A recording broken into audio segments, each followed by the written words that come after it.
Offices in Baton Rouge. WNXX, Jackson, KNXX, Donaldsonville, and WDGL HD2 Baton Rouge. This hour brought to you by Spencer Callahan Injury Lawyers, LA 21-12681. Offices in Baton Rouge.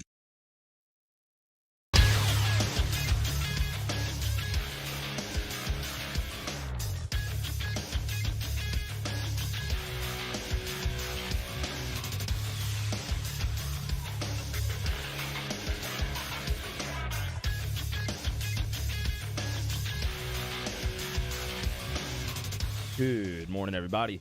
It is 7 a.m. on Tuesday, May 2nd. Today in Baton Rouge, expect sunny skies with a high of 85.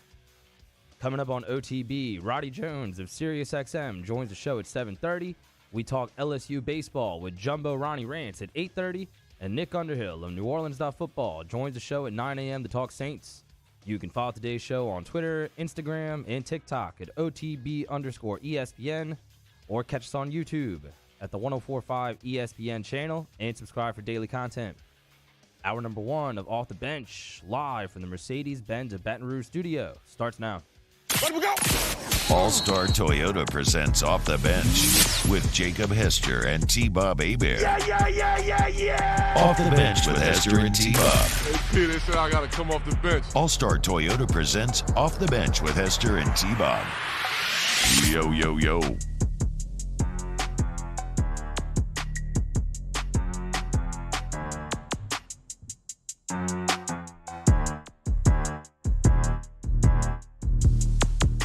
Yo, what's happening, everyone? Welcome back to OTB Tuesday, May 2nd, 2023.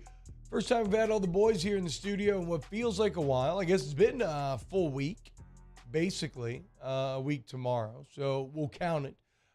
Very excited to be back. Was very sorry to miss yesterday, but I needed it. Shout out to the boys for holding it down. Mario, Taylor, Jake. Great show yesterday, boys. How's everybody's weekend? Everybody all good? Yeah, I was all good. Got back at some point Saturday from Kansas City. Nice. Got a chance to watch an LSU baseball sweep, which is always fantastic. Great weekend, great weather.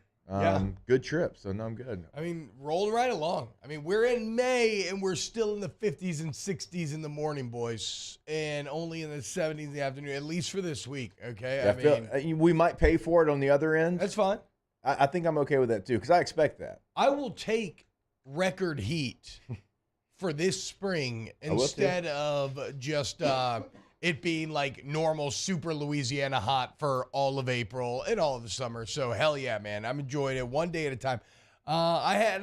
Speaking of just fantastic times, I had quite the weekend. I got a little couple slices of some classic Americana, Jake. So, I went to go race the ponies or bet the ponies up at Oak Lawn. Yeah, I was not jockeying. But I went to go bet the ponies up in Oak Lawn in Hot Springs, Arkansas. But that's like a 7-hour drive, right? If you were to just do it from here. So how we broke it up, went, classic, stop in Monroe, drop our kids up there. We left them there. But what that meant was I was in town Friday night for a little high school playoff baseball game. Defending state champs, West Monroe taking on Fontainebleau, packed stadium, just a beautiful Louisiana spring Friday night, the sunset. I mean, it was as American as an apple pie and hot dogs, right? It was fantastic, man. A really good game, too. The Fontainebleau actually ended up winning. I remain a West Monroe. I'm the Rivers Huey of West Monroe baseball, or just West Monroe sports.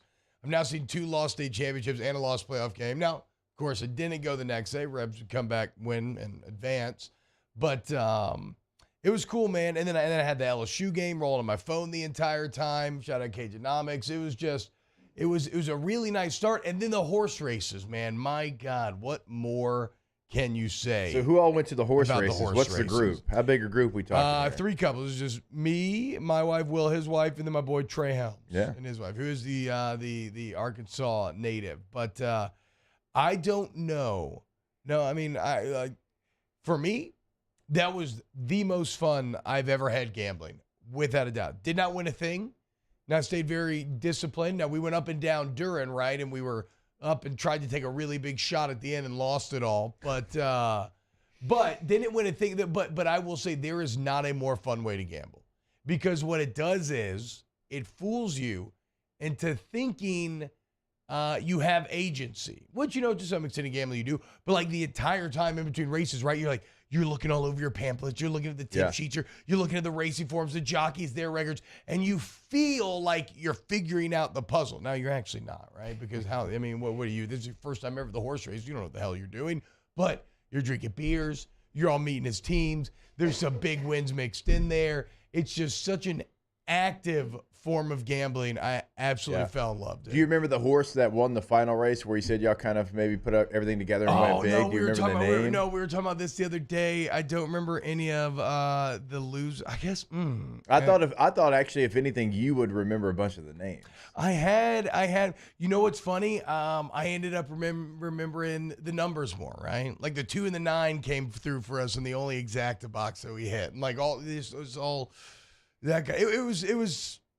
It was awesome, man. And the entire time, I felt like I just had a disembodied head of Jimmy Ott sitting over my shoulder, just like, that gif in Anger Management where Jack Nicholson does this, and he's like slowly nodding, like, yes. Like, I could just see Otter like, ha, ha, ha.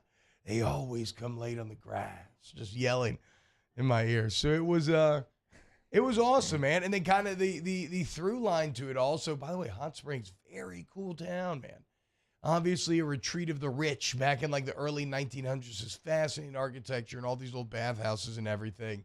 But on the drive back, got to, like you said, finish watching that sweep. So just a real fantastic weekend altogether. And I can't recommend going to check out Hot Springs or Oak Lawn or any of that enough if you ever get the opportunity. It was just, like I said, man, we have a very big country.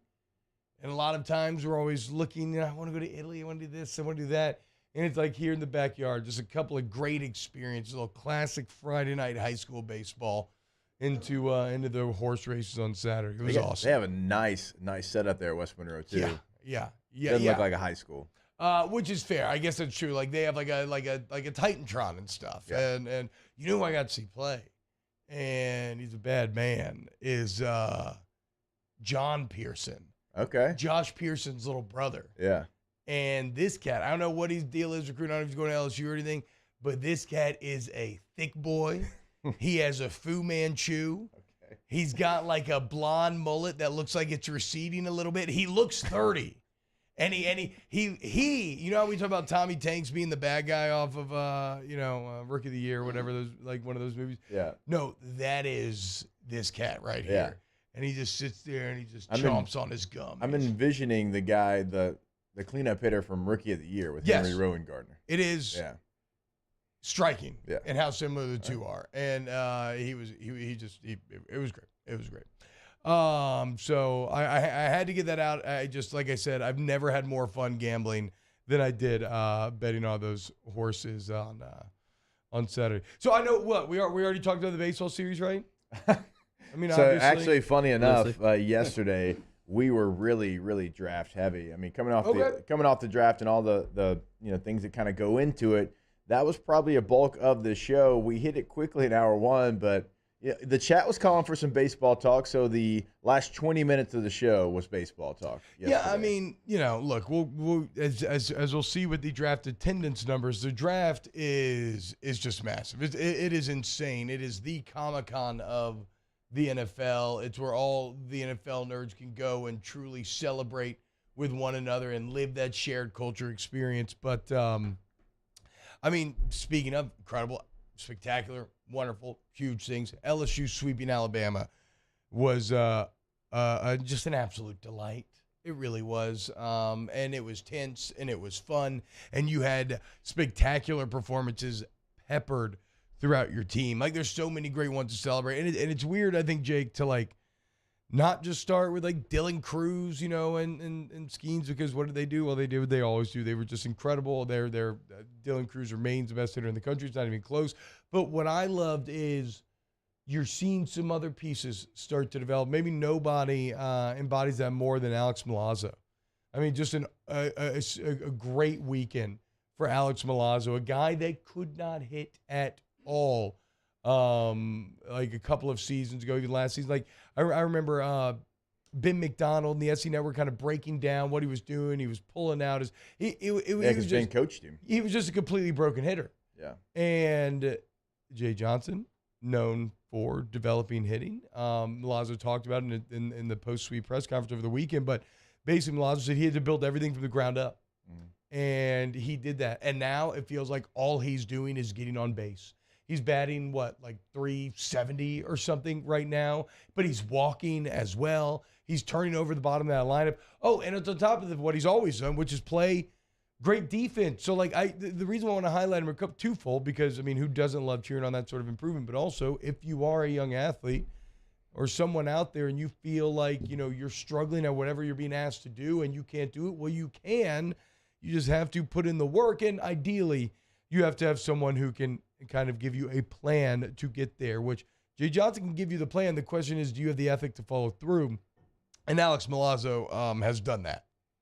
We talked about, I think it was yesterday, but yeah, we kind of talked about not only Milazzo, but Hayden Travinski. So the backup catcher position, because Neil is out and you needed guys to step up. Now, Hayden Travinski is had some hits in his career, more so than Milazzo, and he's always had the power, but it was always a defensive deal for Milazzo. But Hayden Travinski with the 3-run homer, another one, right? It's a couple times now that he has done that. When you look like there's no chance of you winning the game, he's come in and he's belted a 3-run homer. That kind of production from backups, guys that weren't playing. Now, Milazzo's played more than Travinski, but I keep being amazed by how Travinski can be on the bench, and then all of a sudden it's like, hey, you're back in, and it's like, okay, we're good, 3-run homer, here you go. That just doesn't happen everywhere. To be able to have, two guys that have two different skill sets that you feel good about right now. And so, once you get a couple of players back, like the experience that they're getting right now. And so it's been amazing guys that have stepped up in that role, certainly in the lineup. Now, pitching staff, you've seen it here and there maybe, and you're wanting guys to be more consistent in the second and third appearance. But in the lineup, guys have had to come in. It's been quite remarkable what they've been able to do. Well, yeah, at catcher specifically, too, it's a crazy thing that they were both behind the freshman and Brady Neal. Yeah. Right? It's only injury why we started seeing them as much as we have. It kind of feels like maybe Milazzo's sliding the one role, but the point is, this is a team that they have buy-in, man. They are all about the team. Jay Johnson has accomplished something that is harder and harder to do nowadays. Sound like an old man, but I do think that's true. In that he has a team full of superstars that actually buy into the concept of team above self, which again, it's such a hard, alchemical mix to accomplish. It just doesn't happen now. And look, other performances that jumped out to me. Jordan Thompson just is so consistent right now with the bat, and obviously his improvement in the field's been excellent. But he's so consistent with the bat. Having the power of Jared Jones at the bottom of your lineup is just funny to me. Mm-hmm. You want to talk about being disheartened? You're in what? You're in this 7-hole, 8-hole, and then that giant kid walks out there. And he's got 14. You're like, what am I supposed to do? I thought I was through the line. I'm trying to get through the line. I'm supposed to be at the bottom. And I got this cat with 14 home runs, batting 350. That now he looks like he's 6'7". It's just it's just dirty. Yeah, it's just not fair. I was talking about that with somebody because you had Jones and Travinski at the back. I think it was 7'9" in the lineup, manly. and they're huge. Yeah. They both look very imposing up there at the plate. And so if it wasn't for the other storylines, if it wasn't for Paul Skeens, if it wasn't for Dylan Cruz and just so many stories, Jones would be maybe the top story of any of them. Yeah, you know what I'm saying? About him. If this was a normal year, we would just continue to be amazed by this freshman and what he's doing. But, unfortunately, it's gotten lost just a little bit, just how remarkable his season has been. And you mentioned going back to catcher, Milazzo probably getting the starting nod. I actually think that makes sense because of what Hayden Travinski can do for you as a pinch hitter. Yeah. Because if you've got guys on base and you need that home run, he's already shown you that he can do it. He's got as much power as anybody. And so, that's going to play into your thought process as well. Obviously, Milazzo's better defensively, but it's if you start Travinski, you don't have that weapon coming off the bench that can leave the yard as well. So, it's kind of unfortunate for him a little bit because maybe he doesn't get as many at-bats, but he has to know, and I think he does. You just kind of look at the way he's carried himself, that's probably going to be his role maybe moving forward. Even if everybody gets healthy, like they now know, because he's done it really throughout his career. It's not just this year, and that's huge to have a guy. If you're down 2, you got 2 guys on base. Hey, let's pinch it. Hayden Travinski, if you've got, the bottom of your lineup coming up there. I mean, down to the last strike against Ole Miss just a week ago, and got it. Also, he. Do you know who Dr. Disrespect is? Have you ever heard of him through the boys? He's a streamer, dude. Travinski has major Dr. Disrespect. It's a hell of a stash that Hayden is rocking. Taylor, right can now. we pull up Dr. Disrespect? Yeah, Dr. Disrespect, and tell me that this guy doesn't look like Hayden Travinski. I thought Thatcher Hurd getting it done in a big SEC spot was incredibly heartwarming. And then how about our guy? It's been a rough year for the bad body god. It has. But Riley Cooper, sweep on the line, and a weekend in which seemingly nobody can stop from giving up runs. The defense not doing him any favors, and Riley Cooper just keeps battling, isn't afraid, throws strikes, let him hit it, trust your defense, and he ends up completing the sweep. And now LSU, all of a sudden, winners of 6 in a row, dude. Now, normally he wears shades, but tell me that's not a Hayden Travinski mustache right there, dude. Yeah, I'm getting it. I'm getting the vibe. I'm shocked that you found like the one picture of Dr. Disrespect where he's not in like his full Dr. Disrespect get up, Taylor. All right, when we get back, let's we can touch on baseball a bit more, maybe get to some of my draft thoughts. And then we got Roddy Jones coming up at 7:30. Keep it locked here on Off the Bench. Off the Bench with Hester and T-Bob. ESPN Baton Rouge, New Orleans, Alexandria, and 1130 The Tiger. Join the G team, Gordon McKernan. You want to get Gordon, you want to get it done. You need somebody who's going to fight for you in the courtroom. Gordon's there, man. Has been for many, many years now. 225-888-8888 or any area code in Louisiana, 888-8888. You can find Gordon on social media at Get Gordon, so you can check out all the great content they're always doing. Some sit-downs with your favorite athletes, giving you some insight into what drives your favorite athletes who are all on the G team, because the Godfather of NIL has struck quite the partnership with these young stars. Get Gordon and get it done today. Go to the website, getgordon.com. We tell you every single day there you can have a chat on the site if you can't get to the phone right now. T-Bob gave you the phone number, though. So many different ways to get in contact with them on the website. You can see cases they can handle for you, past client results. But again, anywhere in Louisiana, put the area code before the 8s. 888-8888. In times of need, get a full list of phone numbers, websites, and other important emergency information on the Demco Stormwatch page at 1045ESPN.com. Gulf Coast Office Products is a nationally recognized Savin office equipment dealer based right here in Louisiana. Over 100 employees strong, Gulf Coast has the boots on the ground to support all vertical markets, from education, engineering, legal, and finance. With the latest in office technology, from desktop to production segment units, Gulf Coast and Savin have the perfect fit for you. Call 225-756-2644. That's 756-2644 for Gulf Coast Office Products. I've been doing business with Luba for 25 years. They're dependable, trustworthy. It's just the attention to detail with our clients. Our folks have years and years of experience. They're highly trained professionals, but many companies have that asset. What I'd like to think makes Luba a bit different is that we use those talents in a way that truly is dedicated to serving the needs of the folks who depend on us. There it is, the extra mile, on the border of expected and extraordinary, for those willing to go further, like vans customized for work or play, with safety and tech to keep you connected, supported by a 5-star sales, service, and finance team, and backed by the 1-star you know. So go the extra mile. It's never crowded, because so few have what it takes to go there. Mercedes-Benz Vans.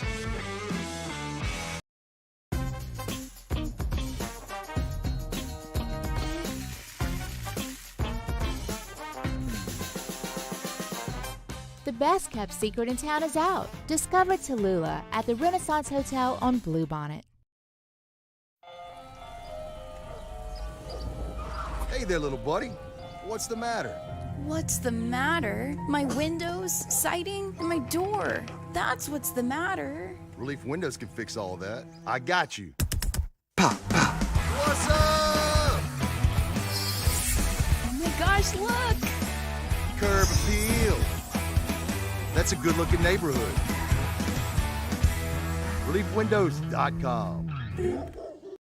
Hey, what's up, y'all? It's that time again. It's heating up. Your boat's getting ready to come out and spend all summer on the water. It's time to take your boat to the next level with front-to-back boat service, where if you want an incredible custom speaker install, it's going to blow people away in the water, that's there for you. You want an HD sonar where you can see the fish under the water before you cast, beat all your friends, that's there for you at front-to-back boat service. So don't put it off. We got the parts in right now. Get them now before they go back on back order. Front-to-back boat service. Hello, Samantha, dear, I hope you're feeling fine. And it won't be long until I'm with you all the time. But until... Join me for a Tuesday edition of the Hunt Palmer Show. Glenn West talking to the Tigers as they head to Hammond to take on Southeastern. And Sharif Ishak on the Saints draft. Hunt Palmer Show, 1 to 3 weekdays, 104.5 ESPN Baton Rouge. Big John. Big John. Every morning at the mine, you could see him arrive. He stood 6'6" and weighed 245, kind of broad at the shoulder and narrow at the hip. And everybody knew you didn't give no lip to Big John. Big John. Big John. Big Bad John. Big John. All-Star Toyota presents Off the Bench with Hester and T-Bob. ESPN Baton Rouge, New Orleans, Alexandria, and 1130 The Tiger. Jake, okay. Remember how I talked about John Pearson? Yep. That intimidating, keep you playing for a second, that intimidating cleanup man, you know, just chomping gum. Like, imagine this is the walk-up song. And you're just clearly bigger than all these. Big John. Oh, yeah. Oh. Oh, yeah, this is a solid song. This was played by Joey Hester many times in the old Left 250. Man, John. Oh, my God, that'd be so, like, it's weird, right? Sometimes you maybe want something a little more fast-paced, you think, or something. No, this would be the ultimate flex walk-up song. Just grinding the sawdust, baby. Whoa. I mean, so how'd he do? He balled out. Okay. And I'm telling you, I'm like watching these high school players, and it's such an interesting perspective because this is the top of high school. Remember, West Monroe's defending state champs. Found Blue was very good, but some of these cats got up there, and you could just tell they almost were like giving off a defensive nature. Right? It's no different than watching Tommy White step in there at Cruz. Right, from a just an aura standpoint, in that, like, didn't matter what the count was, he was never freaked out, wasn't overawed, and just knew, And then, even though they had a big inning it went to extras actually, and first inning, Found Blue had a big inning, got a 4. Big John came back and smashed a 2-run homer into the football stadium. I mean, obliterated the ball, but it wasn't enough in the end. The good news for you. It looks like you're going to be able to watch Big Bad John for a long time. He's committed to LSU. Hell yeah. The Pearson family, man, getting it done. Putting it on for the Tigers. Speaking of which, you look at the SEC standings now. Tigers getting it done. Sole possession of first place in the West. Nearly tied for sole possession of first place in the SEC as a whole. LSU now 15-5. With 6 SEC wins in a row. Arkansas, the only other West team with a winning record. How about that? 14-7. Then you got Bama and Auburn and A&M at 9-12. Mississippi State 6-15. Ole Miss 5-16. On the other side of the docket, you got Vandy at 16-5. They bounced back after getting swept with a big sweep. South Carolina 14-6. Florida 14-7. And then Kentucky and Tennessee at 11-10. Don't look now, Jake. Look, there's a ton to worry about, right? Like Vanderbilt's great. We've seen LSU, South Carolina. We know that stuff. Florida's great. Tennessee's won 6 in a row. Mm-hmm. I don't know that I'm going to call Tennessee great this year, but you got to be a bit worried. Like I guess all I'm saying is don't write them off. I feel like a lot of us have kind of written them off, stopped thinking of them. They were 5-10. Winners 6 in a row. Just keep an eye on them. I do. Yeah, I agree with everything you said because of what they were a year ago and the potential that they do have and who they have at the top of their rotation.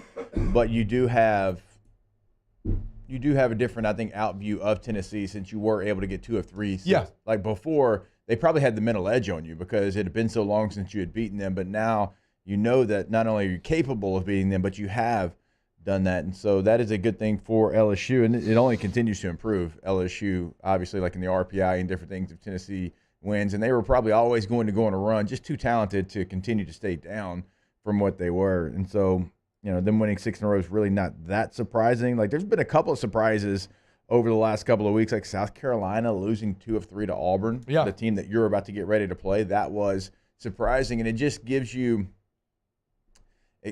you just continue to look at it and be like, man, LSU's won every series. Every weekend. And like a series like that makes you appreciate what LSU's done, because like even great teams will drop 2 games in a 3-game set to a team that they're not, air quotes, supposed to.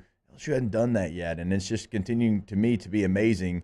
And if they can go this entire season without losing a series, I mean, that's a feat that hasn't been done too many times. No, I wonder. I mean, I'm sure the baseball heads in the chat could let us know just how many times. Paging Hunt Palmer, yeah, if you're up there. But no, I mean, look, you're absolutely. And look, Alabama's a good team. You're talking about a top 20 RPI team that you just swept that can really hit it. I mean, you heard Coach Johnson going on and on about how strong their top 4 was, how good Pinckney was. Pinckney was, I mean, unget-outable over the weekend, and yet this Tiger team, they just keep fighting, and you better pack a lunch if you're going to play this LSU baseball team, because you might have some offensive success, but good luck to you and your pen. Okay, that's all I got to say, because like I said, they keep coming, and they're just relentless.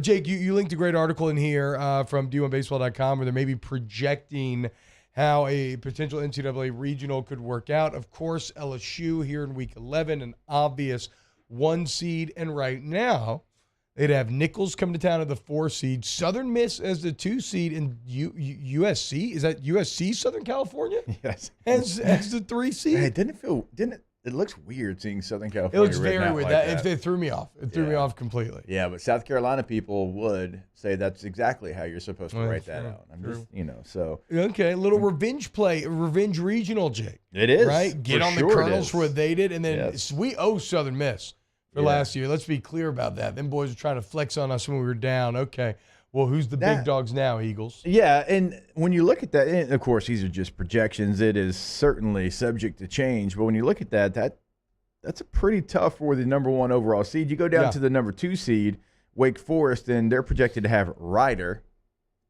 Of all the mid-major stuff that I love and watch, I could not tell you for $1 million where Ryder is. Oh, really? Couldn't I'm do shocked. It. I know. Could not do it. Alabama as the 2 seed there, and UNC Wilmington as the 3 seed. That, to me, I'd rather have that than Nichols, Southern Miss, and Southern California. I don't even like saying it, USC. Although I would really, really enjoy Southern Miss having to come to the box. Big Ben John. Yeah, bring it on, Eagles. We'll clip them wings this year, boy. You know what? I'm not going to get too angry over this because it is early, but that does feel a little weird. Yeah. That does feel a little weird if that's how it were to work out. All right, coming up next, here on OTB, let's talk to Sirius XM's Roddy Jones. Keep it locked here on 104.5 ESPN. Off the Bench with Hester and T-Bob. Go to All-Star Toyota of Baton Rouge, allstartoyota of BatonRouge.com. That's the website where I'm currently going to start to explore what I want to do with my next vehicle. You can find your next Toyota there. Very easy to navigate. You could actually order right there on the website if you really wanted to. I'm not a fan of that. I like to go. It's just a little too big of a purchase for me to want to do that. But you can if you're into that. I'm going to go see the excellent sales staff of Airline Highway and let them guide me to the exact answers for me and my family as this lease and the Camry's up. You should too. All-Star Toyota of Baton Rouge, allstartoyotabatonrouge.com. Like we say every single day, so many different options for you. Different options in the vehicle that you can choose. Different options in how you want to have that vehicle. Buy it new, if you want to lease it, if you want to rent it. All those options are available for you over at All-Star. And again, the full fleet is available. So check out the full selection on the website, allstartoyotaofbatonrouge.com. Our listeners fire off their opinions on the jimsfirearms.net hotline at 499-1045. Keep listening for your next chance to shoot us your thoughts with the jimsfirearms.net hotline on 104.5 ESPN Baton Rouge.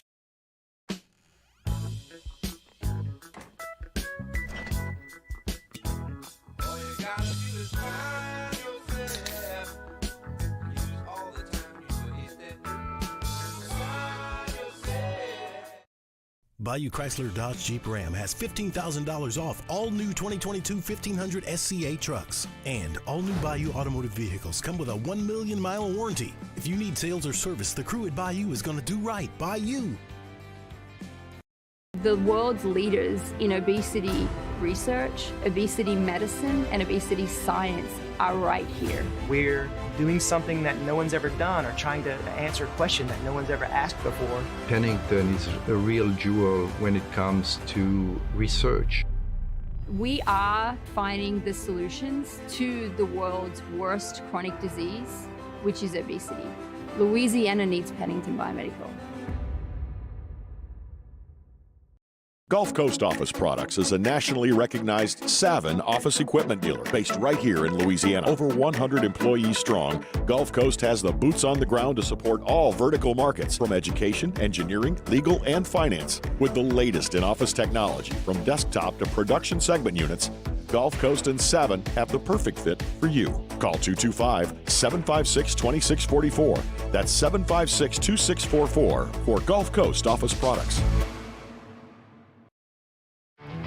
There it is, the extra mile, on the border of expected and extraordinary, for those willing to go further, like vans customized for work or play, with safety and tech to keep you connected, supported by a 5-star sales, service, and finance team, and backed by the 1-star you know. So go the extra mile. It's never crowded, because so few have what it takes to go there. Mercedes-Benz Vans. I've been doing business with Luba for 25 years. They're dependable, trustworthy. It's just the attention to detail with our clients. Our folks have years and years of experience.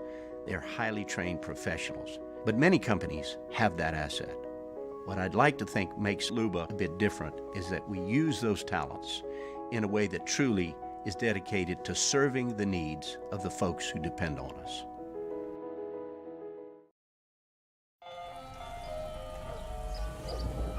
Hey there, little buddy. What's the matter? What's the matter? My windows, siding, and my door. That's what's the matter. Relief Windows can fix all of that. I got you. Pop, pop. What's up? Oh my gosh, look! Curb appeal. That's a good-looking neighborhood. Moscona inviting you to join us for Tuesday's AFR. LSU baseball hits the road to take on Southeastern. We're previewing Tigers and Lions.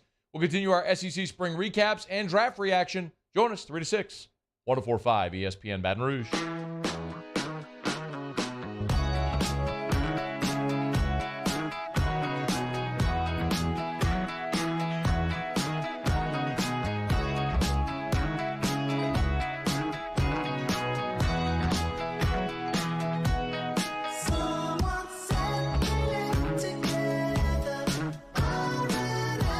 All-Star Toyota presents Off the Bench with Hester and T-Bob. ESPN Baton Rouge, New Orleans, Alexandria, and 1130 The Tiger. Yo, what's going on, y'all? Welcome back to OTB. T-Bob and Jake hanging out with you right now. It is our pleasure to be joined by one of Jake's co-workers, man from Georgia Tech, Roddy Jones. He hosts Off Campus on Sirius XM 84. With Jake sometimes, also College Sports Today, two-sport athlete star, calls baseball and football for ESPN. And who better to give us some insight on some of these ACC draft picks than Roddy? Roddy, what's going on, man? How you doing today? T-Bob, I am fantastic. Jake, it's always good to hear your voice. How are you boys today?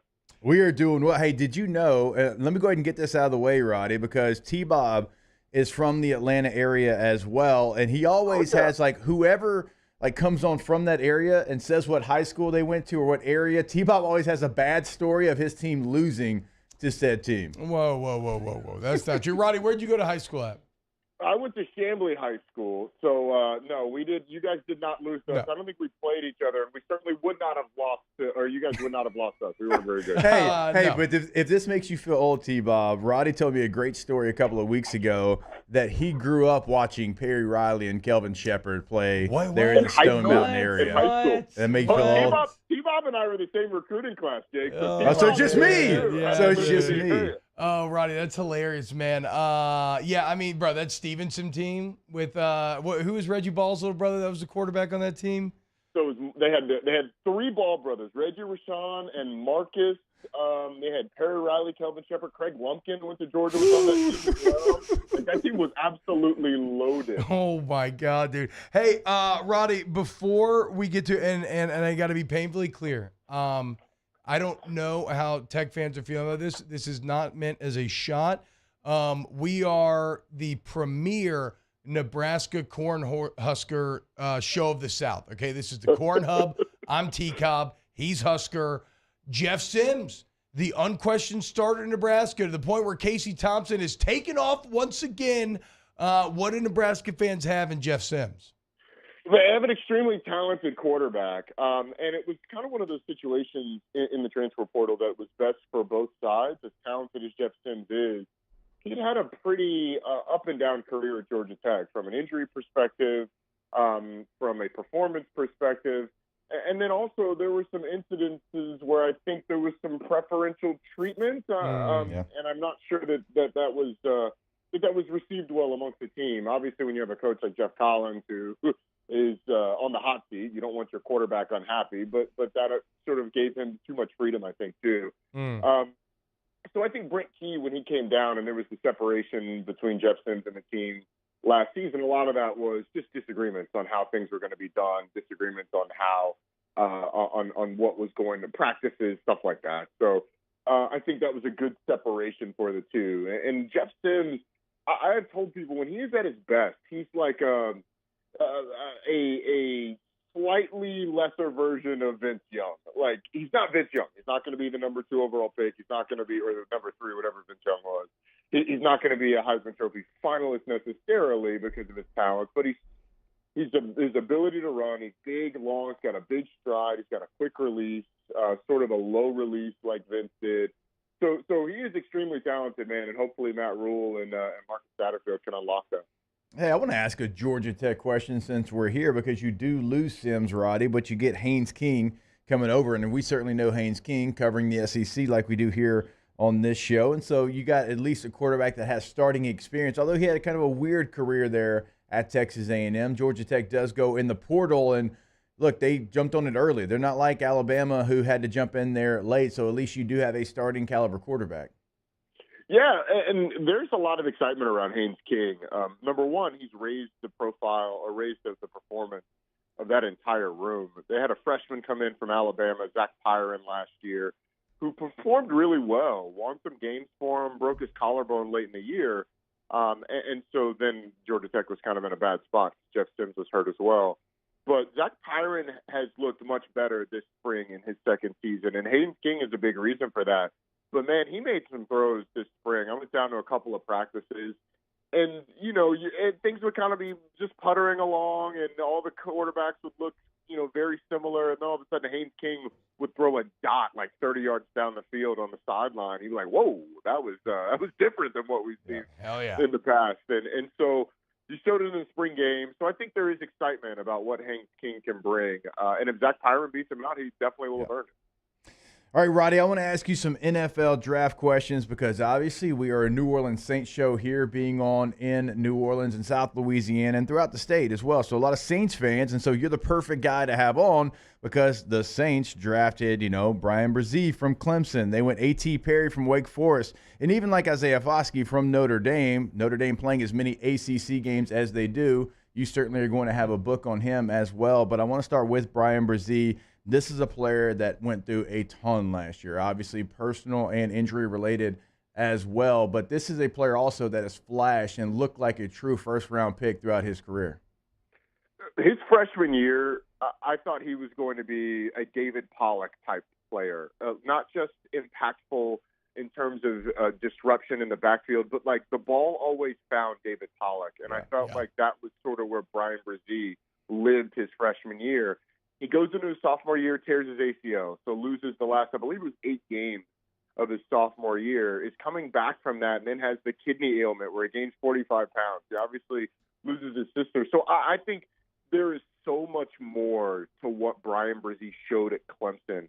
He is a guy that as a 3-tech, I think is a mismatch in pass rush situations. Once he gets his pad level, he works on his pad level and gets that a little bit lower, he's going to be a dominant force in the run as well. I think he's got the ability to kick out if you want to go big in run situations. I think he's got the ability to kick out to a 5 or maybe even play head up on a tackle. I think he's got the athleticism. I cannot say enough good things about Brian Brzee, the person that he is, the family that he comes from, the journey that he's been on. And then his play, if he can be the guy that we saw his freshman year, a little more refined and a little more mature, then he will absolutely be one of the steals of the draft, because he is a top half of the first-round type talent that the Saints got there at the back of the first round. Talking to Roddy Jones, Sirius XM 84. Ronnie, how about this? This is something I've been making the rounds on, talking to people about the draft and everything. When you look at where all the quarterbacks land, and you can cut it off with like Hendon Hooker, maybe if you want to, right? So your top guys, Levis and Hooker. Who landed in the most friendly spot, right? Like we always ignore the nurture and the nature versus nurture debate when it comes to guys making it on the next level. Who do you think out of the quarterbacks is going to be best set up to have success in the NFL? I would say it's actually probably Will Levis. I mean, you look at where Hendon Hooker went to Detroit. Jared Goff's there, so yeah, he'll be able to sit, but like, is there a path for him to start there? Obviously, the two that went up at the top, those teams are bad. So maybe you could say Bryce Young with Carolina, because I think that roster is probably a little better than it certainly is better than number one overall pick, because they had to trade up. But I think Will Levis, with what that team has done over the last 4 or 5 years, their dedication to running the football, they've got a system. They turned Ryan Tannehill into a really good player, and I think Will Levis is more physically talented than Ryan Tannehill. It's just an organization that seems like it has its act together, and so much of quarterback development is your coaching staff and your front office, are they competent? That's why Josh Allen ended up being great. Part of it is because Buffalo knew what they were doing. Same with Kansas City and Pat Mahomes. So I would say it's probably Levis. I would say Bryce Young's close behind. I think that's a good situation for him in Carolina as well. Roddy, I want to bring it back to the Saints real quick, and we could talk about Foskey because, again, Notre Dame, and they play so many ACC games, but we've already talked about a defensive guy, and look, defensive guys, we know what they are. It's all about the offense, right? This is an offensive show here, certainly with Roddy on, so let's go A.T. Perry, because we were there in Kansas City, the third round was finishing up, and we were, trying to talk about guys that were still left on the board, who'd you like the most, and I said, after the third round, I like A.T. Perry. I can't believe he's really still available, and I know he's had some drops, but this is in the third round. I was expecting him to go in the fourth round. He goes in the sixth round. I mean, he is every bit of 6'4", 200 pounds. A lot of people want to call it a system player. I've seen him make a lot of plays. You've seen him make more plays covering the ACC like you do. Why do you think A.T. Perry falls to the sixth round, and what do you see in his NFL future? Jake, I have no idea. I don't know. I have been trying to figure out, justify in my mind why A.T. Perry would be a sixth-round pick. And the only thing I can come to is, maybe there is an injury that we don't know about, and that dropped him. Because physically, I mean, you said it, 6'4". He ran a 4.47 at the combine. And people have said, hey, system player, and he did get a lot of one-on-one, but he's also got insane ball skills, be able to flip his hips. He's got really good hands deep down the field. He's had some drops. Most of those have been sort of 15 yards and under. But he's a smooth route runner. He's a competitive guy. And when you talk about battling for the football, I think his upside is really big. And so I think you're going to have to teach him some of the intricacies of running routes. But he's smooth enough where I could see him bumping inside some in the slot. He's a little big, but I think he's a guy that can do that as well. So, to be honest, man, I've been the last few days trying to figure out why A.T. Perry would have dropped. But regardless, I think the Saints got a really good player, because as a receiver, I'm not sure you'll find many that are smoother and many that are as bendy. Just his ability to manipulate his body is tremendous. Roddy, let's talk about you on the way out here, because you've been a two-sport star playing your entire life. You're now a two-sport star calling games, as well as doing radio shows and everything. Is it just what you're used to at this point? Is it tough to like switch from football to baseball and back and everything? Like, how do you manage it all? It's a great question. Well, I'm lucky because I get a little break in between the two to get a little to get ramped up. I'm not like these guys that go from the play-by-play guys that go from football to basketball. But it's fun, man. I really enjoy college baseball. Not only the product, but the broadcasts are so much different that it feels different. Yep. You get to see some great ball. Like you guys obviously talk a lot about LSU. I've not seen them in person. I've watched them a couple of times on TV, and they are tremendous. But I've had a chance to cover Wake Forest. I had 4 of their games in 3 weeks a couple weeks ago, and they are really good. And so, like, you start to talk about, all right, what if you get like a Wake Forest LSU matchup? I guess it'd have to be in Omaha. It wouldn't happen in a Super, although a 3-game series would be fantastic. So you start to talk about this stuff, and you see high-level baseball, man. So I really enjoy it. The ACC's been pretty good. I don't think it's been quite as good as we thought it would be. But it has been the second best conference, I'd say, probably behind the SEC. Yeah, Wake's been awesome, man. We've been keeping our eye on him from afar, for sure. I know there's a lot of debate over who the number 1 team may be. Roddy Jones, Sirius XM 84 off campus with Jake, also has College Sports Today, also calls baseball, also calls football, 2 Sports Star. Roddy, thank you so much for waking up with us this morning, man. Class of 07. Stand up. Appreciate y'all. Anybody who's from the Metro Atlanta area in the class of 07, good with me. Hell yeah, bro. That's what I'm talking about, dude. All right, Roddy. Thanks, Roddy. Man. All right, when we get back, let's close out hour number 1 of OTB. Off the Bench with Hester and T-Bob. In times of need, get a full list of phone numbers, websites, and other important emergency information on the Demco Stormwatch page at 1045ESPN.com. Bayou Ford has the new inventory to get you in a new Ford truck or SUV today, or customize your next vehicle just the way you want it. All new Bayou Ford vehicles come with a 1 million mile powertrain warranty. The crew at Bayou Ford is going to do right by you. Hey, what's up, y'all? It's that time again. It's heating up. Your boat's getting ready to come out and spend all summer on the water. It's time to take your boat to the next level with front-to-back boat service, where if you want an incredible custom speaker install, it's going to blow people away in the water, that's there for you. You want an HD sonar where you can see the fish under the water before you cast, beat all your friends, that's there for you at front-to-back boat service. So don't put it off. We got the parts in right now. Get them now before they go back on back order. Front-to-back boat service. Turn my music high, high, high, high, yeah. Sure I do. I'm from the streets where the hood swallow on me. Bullets will follow on me. There's so much that you could run the slalom. And cops comb this top to bottom. They say that we are prone to violence, but it's home sweet home. With personalities clashing, chrome meets chrome. Prices up and down like this Wall Street. There it is, the extra mile. On the border of expected and extraordinary. For those willing to go further. Like vans customized for work or play. With safety and tech to keep you connected. Supported by a 5-star sales, service, and finance team. And backed by the 1-star you know. So go the extra mile. It's never crowded because so few have what it takes to go there. Mercedes-Benz Vans. Gulf Coast Office Products is a nationally recognized Savin office equipment dealer based right here in Louisiana. Over 100 employees strong, Gulf Coast has the boots on the ground to support all vertical markets, from education, engineering, legal, and finance. With the latest in office technology, from desktop to production segment units, Gulf Coast and Savin have the perfect fit for you. Call 225-756-2644. That's 756-2644 for Gulf Coast Office Products. I've been doing business with Luba for 25 years. They're dependable, trustworthy. It's just the attention to detail with our clients. Our folks have years and years of experience. They're highly trained professionals. But many companies have that asset.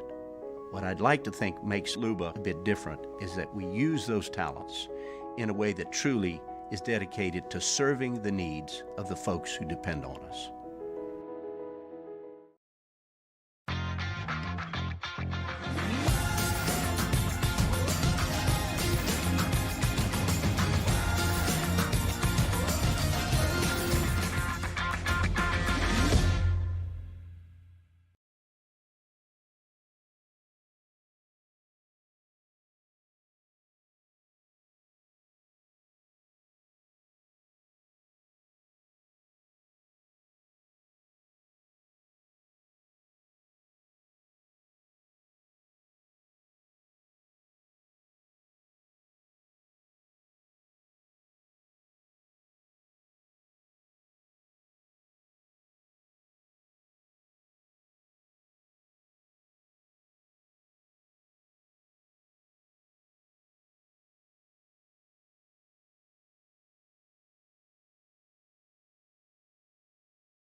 Jimmy Ott and Mike Delicano for the Tuesday edition of Game Time. Game Time from Doe's Eat Place on Government Street in the heart of Mid-City.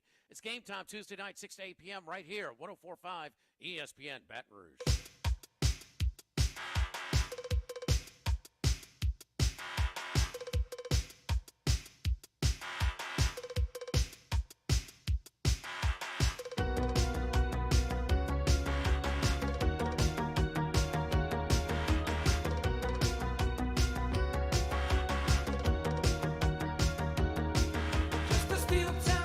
All-Star Toyota presents Off the Bench with Hester and T-Bob. ESPN Baton Rouge, New Orleans, Alexandria, and 1130 The Tiger. What's happening, y'all? Welcome back to OTB. T-Bob, Jake Marr, Taylor hanging out with you today. Hope you're all having a wonderful day. Sorry, this is my first time kind of opened up the chat, y'all. Just been hanging out. I got to ask, so next time I do a show with Roddy, and Roddy's great. We appreciate his time. I'm looking at his honors. The 2010 Peach of an Athlete Award. Wow, Peach of an Athlete Award. That is Georgia as Georgia can possibly be. I'm sure it's cool. It's like probably very prestigious, very good award, and obviously Roddy is incredibly talented. I mean, the guy does everything.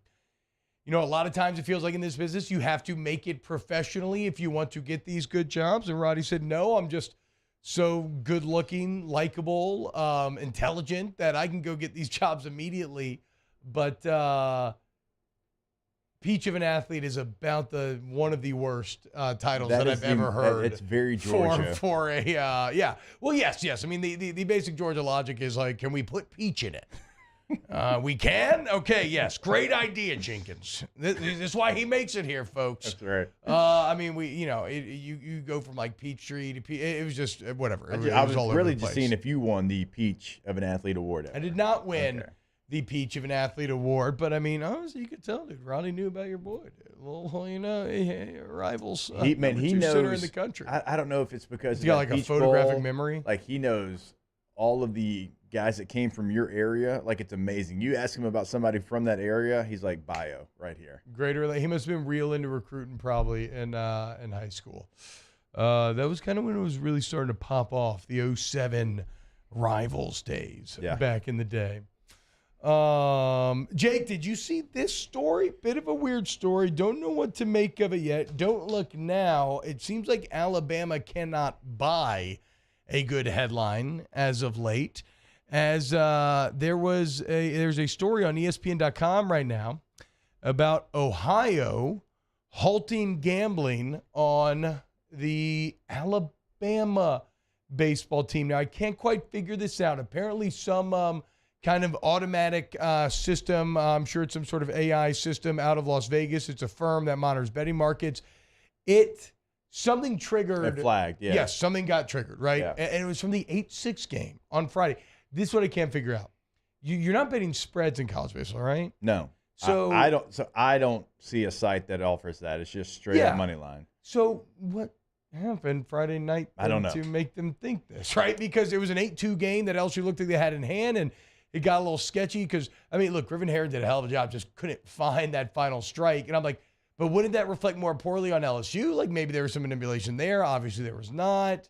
So I don't know what this is, but again, what it is just another bad headline for Alabama. And then it's followed up with the headline that the Deputy Director of Athletics for Compliance and Support Services, the leader of their compliance department, has also been arrested for domestic violence. There's a police call after midnight. I didn't see that one. Arrest followed an investigation. He's a former lawyer himself. I mean, compliance is supposed to be, above reproach. You're the people normally going after people. So we saw it. Nick Saban told Nate Oates, hey man, you're messing with you're crapping in the house. And it looks like others are now falling in Nate Oates' lead as there's just crap all over Alabama's house. Yeah, that's not great. I mean, those two headlines are awful, actually. And the betting stuff, we'll have to figure that out because, even when I sent it last night, I'm like, I don't really know what this is. Yeah. But it's something. It's a headline, and something's going on here, and it's just bad pub. Really, last month or so? More, 6 weeks. Probably nothing but potentially wildly explosive. If you get your first true cheating, college has welcomed gambling. Yes. Could be massive. Hour 2 next. Off the bench with Hester and T-Bob. RejuveMeMedical.com. Restore me, refuel me, rejuve me. RejuveMeMedical.com. I want you to go today, okay, and see how you can fight the aging process. And I don't care if you're male, female, 10, 30, probably not 10, but like 20, 30, 40, 50. The bottom line is that they're going to put together a plan to get you where you want to be, and it's a customized plan, okay? Because mine and Jake's T levels are not the same.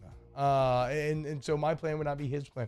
And you know, sometimes when they've drawn lab Jake's vaccines, save people's lives as well. So go to RejuveMeMedical.com. Yeah, once you go to the website, get a consultation set up, because you won't know what's going on until you get that done, because so many different things, like T-Bob said, can be going on for you if you're just not feeling like yourself. So again, you can do it right there on the website. There's 4 locations. You've got Shreveport, Baton Rouge, Metairie, and Slidell. RejuveMeMedical.com.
What's up, y'all? It's that time again. It's heating up. Your boat's getting ready to come out and spend all summer on the water. It's time to take your boat to the next level with front-to-back boat service, where if you want an incredible custom speaker install, it's going to blow people away in the water, that's there for you. You want an HD sonar where you can see the fish under the water before you cast, beat all your friends, that's there for you at front-to-back boat service. So don't put it off. We got the parts in right now. Get them now before they go back on back order. Front-to-back boat service. Hey there, little buddy. What's the matter? What's the matter? My windows, siding, and my door. That's what's the matter. Relief Windows can fix all that. I got you. Pop, pop. What's up? Oh my gosh, look! Curb appeal. That's a good-looking neighborhood. ReliefWindows.com. There it is, the extra mile, on the border of expected and extraordinary, for those willing to go further, like vans customized for work or play, with safety and tech to keep you connected, supported by a 5-star sales, service, and finance team, and backed by the 1-star you know. So go the extra mile. It's never crowded, because so few have what it takes to go there. Mercedes-Benz Vans. Gulf Coast Bank and Trust is giving our customers the power to bank anywhere, anytime during this challenging event. And we're right there with you. Our mobile banking app is a smart way to manage your money and time. Gulf Coast Bank and Trust, the bank that cares about you.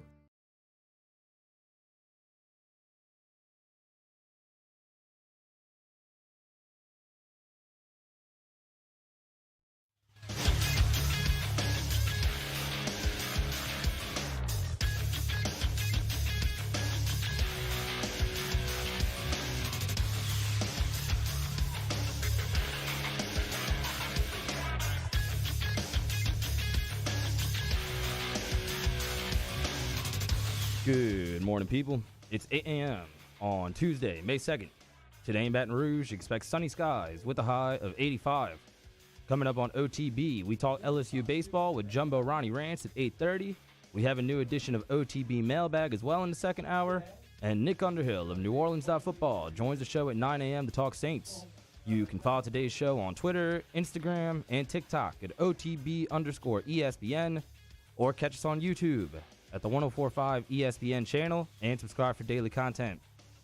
Hour number 2 of Off the Bench, live from the Mercedes-Benz of Baton Rouge studio, starts now. Let we go!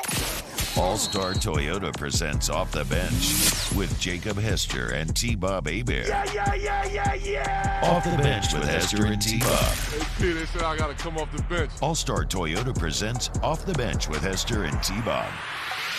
Yo, yo, yo. Yo, what's happening, y'all? Hour 1 in the books. Hour 2, crank it up, baby. And we're going to start with some OTB mailbags. So we got some questions rolling in. Continue to get them in. Talk to me about draft after that. We got Rantz, Jumbo. Ronnie. Coming up at 8:30. And we'll get into some of these NFL fifth-year options as a lot of 2019 LSU Tigers are having their fate decided one way or another. Kind of crazy. I think that 2019 guys are already getting to their fifth-year option. Yeah, you get it decided before your fourth year, but still the fact that they are even close to that territory just tells you how quickly this thing can move. Yeah, it feels like they should still be rookie. Yeah. Let's dive into a little OTB mailbag. Special delivery! I have this special delivery for off the bench. And look, it is marked most urgent. We'll be writing to you. The internet. What the is the internet?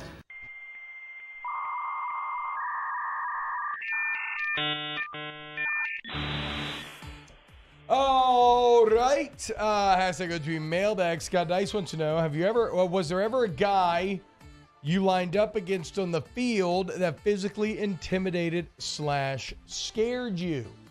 Not by the time I started actually playing, but certainly Glenn Dorsey and Ricky Jean Francois would fall into that category when I was, fresh out of 2A white boy Christian school ball in Georgia, and found myself in the Baton Rouge heat with Glenn Dorsey just immediately locking me out before I could even get the snap to the quarterback's hands. That's a good one, and that one makes a lot of sense. I'm trying to think, like, guys like Ed Reed, like, not physically, but, like, you were like, it's a Hall of Famer. Yeah. Like, he's about to do something. He's about to if he's lined up and he's cocked like that and you're trying to block him on punt, oh, boy, it's going to be a long day. But, like, I go back to high school. There was a cat that played for St. Aug. His name was Nate Dorsey. I think he played at Georgia Tech in college, but he was a giant. And I would have been a freshman. I was starting defensive end as a freshman, but, I was 195, 200 pounds. He was 6'7", 335. Played at Georgia Tech, played, I think, 3 or 4 years in the NFL, and he looked the part in that St. Aug uniform. And I just remember, like, looking up, asking him, like, how's the air up there? And I didn't have a lot of success that day as a freshman. He was a senior at that size. That's insane. 6'7", 330 in high school. Emil McCloud says, has to go to your mailbag. What would be your Met Gala red carpet look? Classic tux, furry costume, or going as an actual cat, like Doja Cat did? I would not go classic tux, right? If you're going to the Met Gala, you got to do something like, you got to do something weird. You got to do something out there. I'd probably want something very kind of space feeling, or maybe like some like super short shorts, like a really nice white suit with super short shorts and like a long white duster, and then like long white boots or something like that. Oh my gosh, oof. It looked pretty weird. Yeah, but I mean, like you have to try to look weird. Yeah, no. You're good. You put some thought process into this. I mean, I don't even know what I would go with. I know. It'd be all black, whatever it would be. Because I'd have like the duster. It would be all black. And then I pop it open, it'd just be thighs. Yeah, like you know, you try to do stuff that you couldn't get away with, I guess, normally. Yeah. Right? Isn't that kind of the idea? Yeah. I would bring some holy water, maybe a crucifix, maybe my own priest, Oh yes. Why? I'd come well prepared. Why is that, Mario? Why? Because all the demonic stuff going on over there. What even is the Met Gala? Like, what's the occasion? What are they celebrating? I know a bunch of rich people go. I don't know what it's for. Yeah, though. like what? I'm going to go out on a limb here and say they probably raise money for either like a museum or a charitable cause or something like that. Interesting. But it's like a fashion show, an excuse for like rich people to flex together and. Like I said, ostensibly raise money, but also, you want to be seen, you want to get invited. Like it means you're like popping off right now, all that kind of stuff.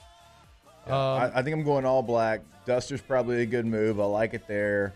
Like a big black fuzzy bucket hat too. Yeah, that feels like that's right for it. Like Tommy Lee style. Oh, I'd say, yeah, You know what I mean? can see it. Yes. Yeah, black sunglasses. Just make that thing a black leather jacket then. Maybe. Let's just kick it back straight to that. Maybe a full black leather suit. You know what would be so funny is if we had like some kind of charity event here, like for Guarantee Media, and we made everyone who works here as like a host or a co-host or producer dress up like as wild as the Met Gala. Yeah, I mean, I would love to see Mario Taylor, Musso, Paul O'Neill. Yeah, people like that would normally just wear polos and what they would have to wear. How about you wear like a black leather gimp suit and I wear a white leather gimp suit? Okay. And then we go arm in arm to the Met Gala. That'd be pretty damn good.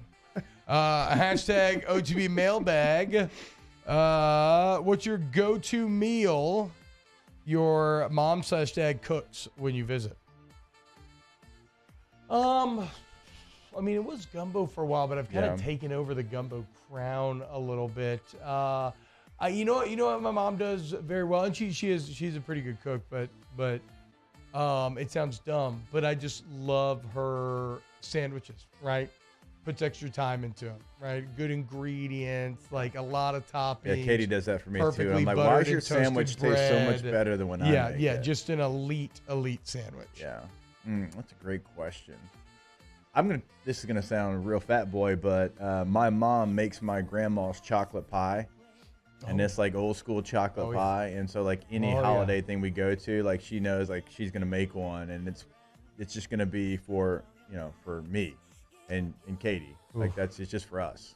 I want some chocolate pie now, with some glass of milk. Oh my god, that'd be so good. Hashtag OTB mailbag. I don't know the answer to this. Maybe one of you boys do. Arctic Tiger, UFC this weekend, Cejudo or Sterling? Jake, I feel like you tend to know every single sport. Do you know anything about UFC this weekend? No, I know one of them's coming out of retirement. He hadn't fought in like 2 years, and I know Sterling's a champ, so Sterling. All right, where's Hold the Mayo when you need him? Hold the Mayo, get in chat, let us know if you're there. Buddy Money, hashtag go do mailbag. Do you prefer a bar of soap, which is more cost-effective, or splurge and get shower gel? Oh, bar of soap. I'm a bar of soap guy. It's like you pump out of the shower gel, and it's like, that didn't cover very much. Well, you got to have a loofah. Like shower gel will not work without a loofah. I'm not doing all that. Just give me a bar of soap. Yeah, give me some Irish Spring and let me roll. It actually, now that we're just talking about this out loud, it's like I don't understand the science in that a loofah can make a tiny squirt of gel cover my entire body twice over in suds. But to your point, Jake, if I try to just use my hands, I have to get like 18 pumps, and I'm barely getting the coverage that I need. Shout out, look, I'm not a loofah guy, but shout out loofahs for I just don't know if those suds, like really making it go the extra mile. There's a lot of suds, but I'm like, are these suds really getting me as clean as I want to be? Or is it just kind of smearing everything? Well, yeah, that's the other part, right? A lot of times I like to use an antibacterial bar as well. Good Dial. Yeah. Yeah, Dial's good. Since I've had staff and stuff before. Yeah, I'm more of a shower gel guy, and I own a loofah. Here's the question. This might be a step too far. That's surprising, actually. You think that's surprising? Yeah, shower gel and loofah to me makes perfect sense. Okay. I'm bar soap all the way. I'm bar soap too. All the way. Washcloth or just bar soap? Just bar soap. Yeah. I'm just time for a washcloth. It's my bar soap. Yeah. My bar soap. Like y'all wash y'all's feet every time you're in the shower, right? No, I cut it off about mid calf. The feet are a long way down. Feet are so nasty, and feet can smell so bad. Like you got to get your feet washed. It is not going to trickle down. The soap is not going to trickle down. In soapy water. No. Yeah. No, absolutely not. That's why the other day, you were like asking me if your feet smelled. I'm like, well, no. Okay, that's not that. I let a pair of shoes get really wet one day, run around. I don't know. No. Fellas, do you wash your feet? Yes. I would say this. And you got to dry them Taylor? too. If Not every time, but probably every other day. I would say this. My wash toenails your are a little toes. nasty, though, so that makes sense. Look, So that makes I'm not sense. judging. I've seen them. It's not great. It's not a I great. mean, look, your heel looks like the Grand Canyon. What am I gonna touch my toes in the shower? Yes. No, look. Just raise it up, Ed. Park it up on your knee. Wash it with soap. Get the other one. Wash it with soap, and that way your feet are clean. Think how nasty your feet are in your socks all day. If I'm going halfway down the cap, the trickle effect's definitely there, dude. The trickle effect's definitely there. Man, y'all gotta wash y'all's toes. No way. I'm actually shocked that I'm the only one that doesn't wash my toes. That's I mean, credit to y'all going all out. Going all out. It's part of it's head to toe. Credit to you, dude. Is it a white guy thing to use bar of soaps? That's what Chappelle's show. They had that. They had the skit back in the day, the wife swap skit, where where the white guys just. I mean, I don't know. It is. I'm an expert at getting hairs off the bar of soap, though. You got to put it under the water at an angle, right? You just can't rub it off. It's not going to come off that way. Do you shampoo every day? No, I was doing that, and apparently I read it's like not good to shampoo once every 3 days, and I was conditioning every day, and that was making everything too feathery. Now, with the long hair at least. You had a great hair day the other day. Well, sometimes you want a Spring little, game. and that was a day when I conditioned the day before. Yeah, great hair day. Probably every 3 days, but it's tough if you work out though, because one of the only places that I do sweat is like I am a head sweater. Yeah. So like I gotta wash it. Well, I think. See, so I don't know if I don't find it nasty if I don't. I don't know. I find with long hair, you kind of want a little grease to hold it back, and so I'm washing my hair way less than ever. Blame Danny and Rivers. They talked to me one Friday about how I don't need to wash my hair that much. I'll talk you against what they talk to you about. Hashtag OTB Mailbag. Tell she's playing in Hammond tonight. What's your favorite restaurant there? I don't know that I have a lot of Hammond experience, to be quite honest. I don't know. I went to Southeastern, so okay, yeah, I what can we got, Taylor? My two favorite restaurants out there, Topla, which is actually where I had my rehearsal dinner about a month ago. It's like a more upscale. Yeah. And then if you're going casual, like Louisiana Seafood, love Kate Street, barbecue. Okay. Mario mentioned it in the chat earlier. Salty Joe's is excellent. So those three, probably my top three in Hammond. I don't know that and this is no hate towards Hammond. I just have not had the opportunity. I don't know that I've ever. It's not a good place. I don't know that I've ever stopped in Hammond outside of the gas station, the Love's/Arby's. That's right there, like the first exit once you get into Hammond. Circle K now, but the Arby's is still there. All right, there we go. Shout out. There we go. My guy Carlos texts in. Don't let them judge you. Toes are. Wait, what did it say exactly? Don't let them judge you. Toes are way too far away to worry about. Thank you. Oh, well, Carlos, I'm going to text you because I know who you are, and I'm going to call you nasty. OTB Mailbag. Who's the coolest XFL uniform? The Houston Roughnecks. I'm going to go DC Defenders. Classic look, red, white helmet, DC Defenders. Oh, wait, no. That's the Battlehawks. They got the sword and the wings. Yeah, they do. The Battlehawks are hell cool. yeah, dude. That's right in my alley, dude. Come on. AJ McCarron. Mario? Oh, I got nothing. I haven't watched any XFL. Sea Dragons. Guys, my hygiene is not questionable. I shower twice a day. You do. You're a very clean human outside of your feet. Everybody relax. Yes, that's the cleanness stops at your ankles. Alvo's right. The spring game had a great hair day, but a bad boob day. Oof, look, why are you hating on my guy's boobs? It was just a bad. It was a bad stance. Bad placement. Bad white color. Shirt. But no, we're gonna get to the point. We're gonna wear that shirt again. We're gonna do a recheck here in a little bit, boys. Okay, so get ready. T-Bob got Tyrone big on feet. You said Lee's? Did you say Lee's Diner? Camille Trebow Lee's said is Diner? good. I mean, that's more of like it's a diner, but it's also like a drive-in style too. So it's more cash, but yeah, their burgers are good. Ryan Brack says I'm going inside belly button every time too. Yeah, very smart. Be careful doing this. But stick your finger in your belly button and snap. What? Yeah, be careful.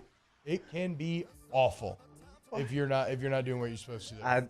You want to test whether or not you're cleaning correctly, just dive that thing in there. That gets washed every time I shower. Okay, I wouldn't have to worry about it. But like the fact that you have Been like, all right, it's time for the checkup. No, I'm just saying, no, I never knew that belly button smell until somebody told me one day, and then I was like, my God. And I got a deep belly button, though. I mean, I can go about a knuck deep in that thing. I can get to my middle knuckle. I don't know about you. You probably can't. So. I don't know what to tell you, dude. It's a deep BB. So the first time you realized, like, that's a place that I need to wash, how was that experience? I was like, damn, that's awful. I need to start paying more attention. You know, you just take some things for granted in this life. It's like behind your ears.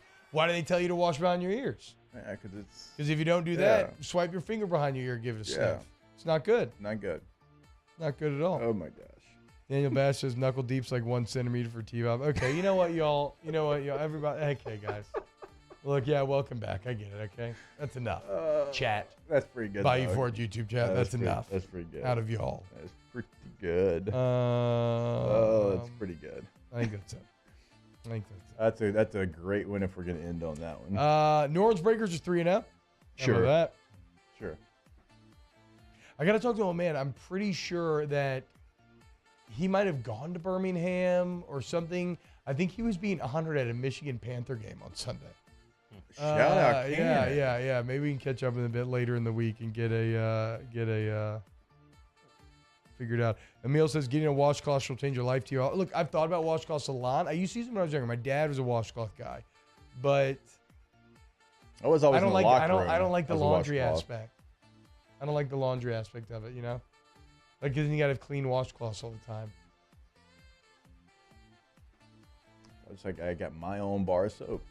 My bar soap. Oh, really? Is this yours? Nobody else uses it? I mean, yeah, because the boys use Yeah, shower can't gel. be using theirs. So. Yeah, no. They're probably using like Axe body wash. No, it's if I called. had to guess. It's like Every Man's Jack. It smells real woodsy. I do like a good woodsy smell. That's what they use. I'm not gonna lie. I like a good pine or something along those lines. All right, when we get back. Wow, what great questions today. Yeah, I agree. Belly button, nasty feet, behind the ears, soap or shower gel. Daniel Great Blunt stuff. says you used to call the cannon all the time in the air. What happened? Outside forces happen. Not necessarily from this direction, but, you know, technically we're not on the same station. We are on stations that would be competing, so you had to start to pick and choose a little more. But, you know, hopefully one day we'll get to, I'll get to do a lot more of them. We'll see. We will see. All right. When we get back, more OTB. Off the Bench with Hester and T-Bob. ESPN Baton Rouge, New Orleans, Alexandria, and 1130 The Tiger. All-Star Toyota of Baton Rouge. All-Star Toyota of Baton Rouge.com. Like I said, I'm looking, man. I'm out here. I'm perusing these streets.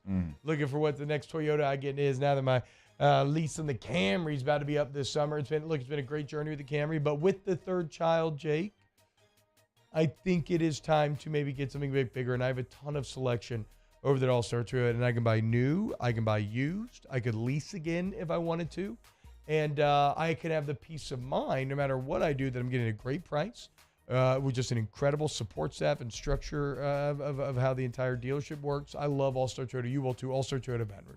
Yeah, so like currently we're in the Highlander, and right now it's great. So you've got, you know, the captain chairs there in the middle, you've got the back seat, and it's perfect for what we need right now. But once number 5 comes here, and not like 6 weeks, I need something different. They have so many options like the Sequoia. They'll have it for you as well. All-Star Toyota of BatonRouge.com. Our listeners fire off their opinions on the JimsFirearms.net hotline at 499-1045. Keep listening for your next chance to shoot us your thoughts with the JimsFirearms.net hotline on 1045 ESPN Baton Rouge. There it is, the extra mile, on the border of expected and extraordinary for those willing to go further. Like vans customized for work or play. With safety and tech to keep you connected. Supported by a 5-star sales, service, and finance team. And backed by the 1-star you know. So go the extra mile. It's never crowded because so few have what it takes to go there. Mercedes-Benz Vans. The world's leaders in obesity research, obesity medicine, and obesity science are right here. We're doing something that no one's ever done or trying to answer a question that no one's ever asked before. Pennington is a real jewel when it comes to research. We are finding the solutions to the world's worst chronic disease, which is obesity. Louisiana needs Pennington Biomedical. Gulf Coast Office Products is a nationally recognized Savin office equipment dealer based right here in Louisiana. Over 100 employees strong, Gulf Coast has the boots on the ground to support all vertical markets, from education, engineering, legal, and finance. With the latest in office technology, from desktop to production segment units, Gulf Coast and Savin have the perfect fit for you. Call 225-756-2644. That's 756-2644 for Gulf Coast Office Products. I've been doing business with Luba for 25 years. They're dependable, trustworthy. It's just the attention to detail with our clients. Our folks have years and years of experience. They're highly trained professionals. But many companies have that asset. What I'd like to think makes Luba a bit different is that we use those talents in a way that truly is dedicated to serving the needs of the folks who depend on us. Hey, what's up, y'all? It's that time again. It's heating up. Your boat's getting ready to come out and spend all summer on the water. It's time to take your boat to the next level with front-to-back boat service, where if you want an incredible custom speaker install, it's going to blow people away in the water, that's there for you. You want an HD sonar where you can see the fish under the water before you cast, beat all your friends, that's there for you at front-to-back boat service. So don't put it off. We got the parts in right now. Get them now before they go back on back order. Front-to-back boat service. Hey there, little buddy. What's the matter? What's the matter? My windows, siding, and my door. That's what's the matter. Relief Windows can fix all of that. I got you. Pop, pop. What's up? Oh my gosh, look! Curb appeal. That's a good-looking neighborhood. Join us for the Tuesday edition of Handy Time. Dwayne Colucci with us from the South Point Rampart in Las Vegas. The NBA and NHL into the second round of the playoffs. Handy Time, noon weekdays, 104.5 ESPN Baton Rouge.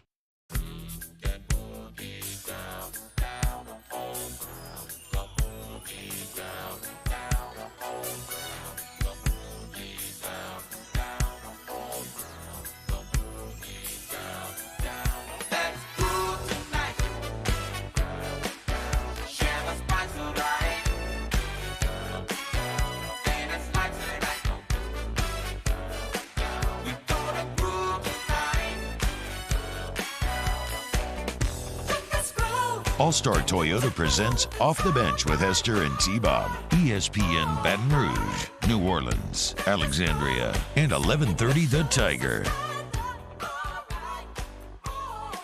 Yo! What's going on, boys? Welcome back. Mac Lindsay asks, how often do you wash your towels? This is something I feel very passionately about, Jake. Yeah. First off, I've told y'all about the squeegee technique that Reddit taught my boy Trey that he later passed on to me. When you use a washcloth and you want to use it again, what do? You wring it out as much as you can, right? Right. And then you hang it so it can actually dry. Mm-hmm. Like all of that will not naturally dry. Well, when you dry off in the shower, before you do, wring yourself out. Mm-hmm. Give yourself a once-over all the way in your body. Your hair a couple times. You swipe. You will be shocked at the amount of water that is immediately eliminated and makes the drying process that much easier. On top of that, you're putting way less moisture into the towel. Yep. And then, so if you're responsible and you hang it up immediately, you can get at least 3 uses out of the towel. By God. And Easily. Now you know the rest of the story. Easily. And it frustrates me because my wife, not to put her on blast, because she's been listening to the show a little too much lately. I know. I don't like it. Shout out, Caitlin. I don't like it. How am I supposed to act like I'm so cool and like I don't care about talking crap about my wife if she's actually listening to the show? That's going to take like 12% of your dialogue away. I know. It's rough. It's rough for your boy out here. But she just drops towels on the floor. and you have to wash them after that. They started smelling themselves. Like, there's just no bringing them back from that. So it's, I guess you asked me how often to wash my towels, and what I say is, a shower hook? Like how a do you towel hook, maintenance your towels? Because if you're doing it correctly, then you can extend the life of these things to a couple of washes. And eventually, you know, a little sniff test never hurt anybody, right? Does the towel smell? Okay, it's done. Does it not smell? Okay, we can keep going. That's how I feel about it. Yeah, that's aggressive. Just throwing them on the floor. I know. And I can see T-Bob getting so mad walking into the bathroom and just seeing a towel, biting his lip, and just.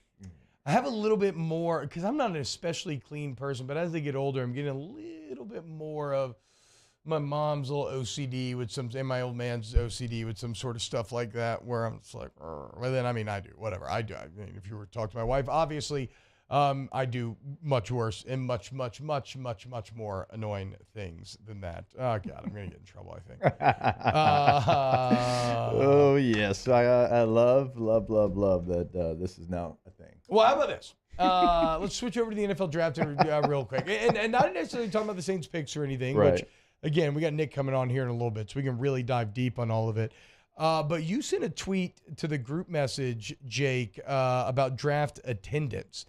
And my God, this is it's just what was that? What was that Beavis and Butthead giggle? I think Mario sent it to the group. Yeah, that was me. Oh, really? Okay, nice job. So Mario sent this to the group, and it is it boggles the mind as I'm trying to get it brought up on Twitter. My internet. Yeah, do you have it pulled up? Yeah, I've got the numbers. We talked about it. Gosh, I think a little bit yesterday, but. Chicago 200,000 in 15 and 16. Chicago 225,000 in Philly 250 in Dallas 200 in Nashville 600,000 people. 2020 was virtual. 2021 still had some COVID restrictions, and so a lot of people are like, "Oh, mistake by the lake, Cleveland." It's not all on Cleveland. There was some restrictions, so 160,000 people there. Las Vegas 300,000. Kansas City in 2023, 312,000 people. I mean, play the video if you can attach to it. I mean, it is a sea of humanity. I mean, I saw, you know, so much red and yellow. I remember the year in which Elton John played at Jazz Fest, and people were literally heat stroking in the crowd from there being too many people and, you know, not access to water, couldn't get through. And it wasn't even close to that soda numbers. It legitimately boggles the mind because, look, now to be clear, I had a ton of fun doing the draft show the other night. It was so much fun. But, you know, I'm just not like a huge draft guy. Like, see, you know, I am. And yeah, I guess it's not even as much, it is about the draft, but to me, it feels like Comic-Con, right? Where if you're really into this thing, like if you're into this subculture, this hobby, this is the time where you can all gather, right? And no matter if it's a stranger, whoever, you have that immediate connective tissue with which to join and talk about it, and that is the Shield. Bunch of Shieldies hanging out. Hell yeah. Yeah, I completely disagree with Bilbo saying people actually attending these draft parties are so weird. I completely disagree. We saw thousands upon thousands of people where we were doing our show and just loyal fans. We had a group of Chicago Bear fans, and I think it was a group of 6, and they were all Chicago firefighters, and they were, you know, their best friends. I think 2 of them were first cousins, and they booked a trip because they had never done. It's like, hey, it's a bucket list item. The Bears at the time had the #1 overall pick. Yep. So they booked the trip, and I mean, they were just having the best time. And they were not very happy when the Bears traded back and only got a 4th-round selection in next year's draft and didn't select Jalen Carter. But you could tell, man, they were there together. It was a bro trip, and they were enjoying every second of it.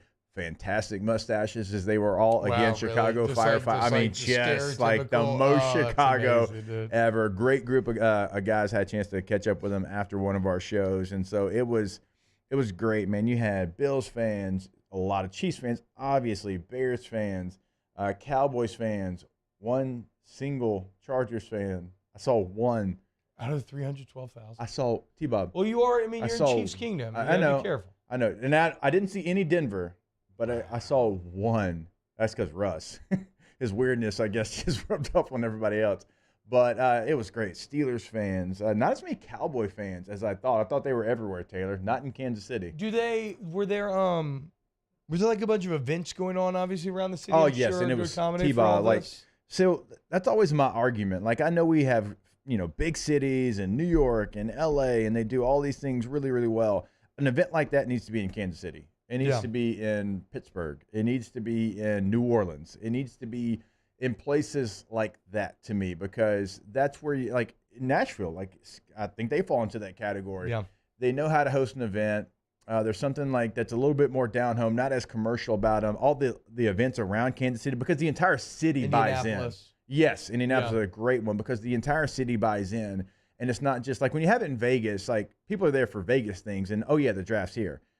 In Kansas City, you couldn't go anywhere without seeing draft signage and people in their jerseys. I'm talking about like 4 different areas of the city. People just had their jerseys on all day, and they're talking football, and it took over the entire city. That's why it needs to be in places like the mid markets that we're talking about. I love it. It's like Emil saying, it is. It's like a music festival or a big con. If you love it, this is where you get to go hang out with other people that love it. And on the outside looking in, you may not understand it, but I'm sure that you have something that you love that you would love to go to, like a convention because I know that I would. I've been to San Diego Comic-Con. It's great as well. I've always wanted to go to Comic-Con. Not as much anymore, but if I had to choose, I would go to Gen Con. You would love Comic-Con. No, I would love Comic-Con. I would love Comic-Con, but I would want to go to maybe Gen Con first, which is the massive board game convention. I believe actually maybe in Indianapolis. Wisconsin, I can't remember. I know the draft will probably never be in NOLA because of Jazz Fest, but if it ever does happen, New Orleans would crush it. It'd be great for the city, and I mean that's a lot. That's 2 major events. You probably couldn't do those at the same time. I do understand it, but New Orleans would be the perfect city because it's the perfect city to host a lot of things like that. I agree.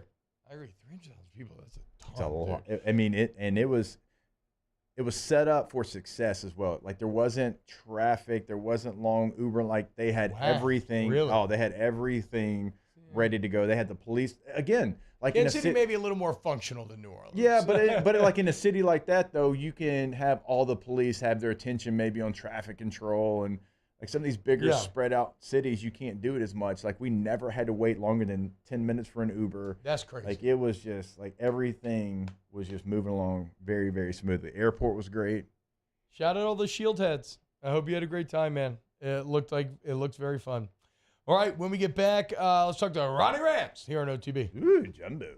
Off the bench with Hester and T-Bob. CentralPlumbing.org, 925-8552. CentralPlumbing.org. When you overstink it, don't overthink it. Just call Central Plumbing, 925-8552. Pick up the phone, get that flat rate pricing. Everybody's licensed, bonded, and insured. You can trust who's coming in your home. Excellent warranty coverage as well. Things I'm always telling you about. And it can be something small, something big. Got a drain that won't drain. You can't figure it out. You try the snake. You can't do it. Well, guess what? They can come knock it out. Or maybe everything's just completely broken. You need an entire toilet replaced. They can do it. And they got 24/7 emergency weekend holiday service. So when you need them, they're there. CentralPlumbing.org. 225-925-8552. No matter what time it is, no matter what day it is, if you have an issue like T-Bob was talking about, pick up the phone, call that number, and they can be there. Also, if you're looking to remodel, we tell you about that every single day, home or business. Or if you want to go tankless with a tankless water heater, home or business, they've got you covered there as well. Check out the website, centralplumbing.org. In times of need, get a full list of phone numbers, websites, and other important emergency information on the Demco Stormwatch page at 1045ESPN.com. Hey, it's Matt Musso. Join me Monday through Friday for your daily update on LSU baseball with Musso at the Box, presented by New Orleans Flooring. Wherever you get your podcast, Apple, Spotify, Google, and check out New Orleans Flooring. 2 locations, Metairie and Prairieville, or NOLAFlooring.com. Bayou Chrysler Dodge Jeep Ram has $15,000 off all new 2022 1500 SCA trucks. And all new Bayou automotive vehicles come with a 1 million mile warranty. If you need sales or service, the crew at Bayou is going to do right by you. Hello, Samantha, dear, I hope you're feeling fine. And it won't be long until I'm with you all the time. But until then, I spend my money up right down on my last dime. Come on, live Baton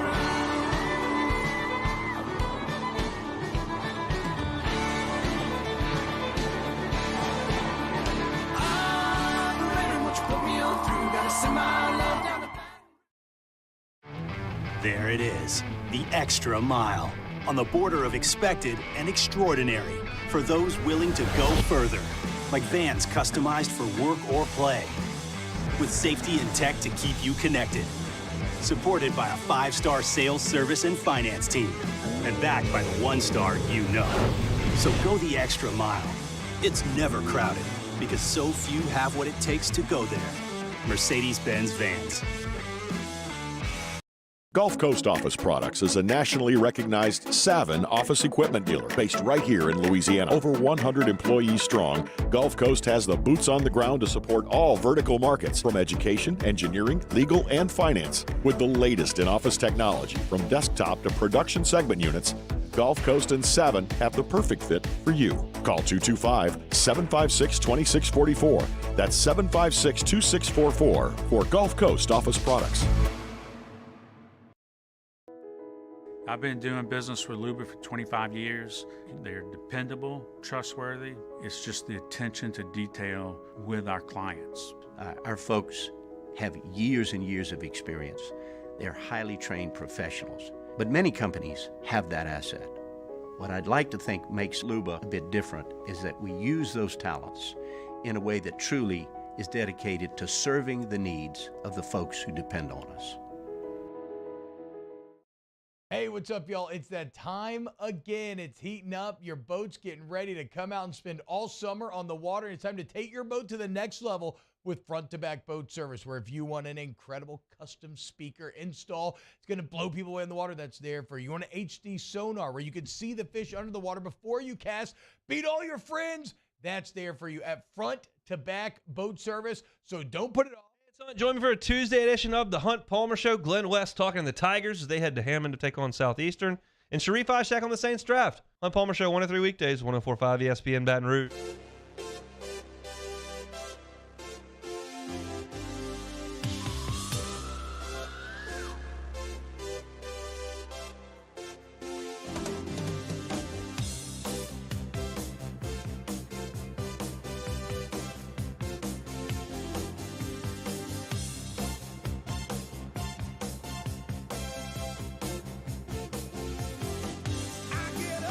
All-Star Toyota presents Off the Bench with Hester and T-Bob. ESPN Baton Rouge, New Orleans, Alexandria, and 1130 The Tiger.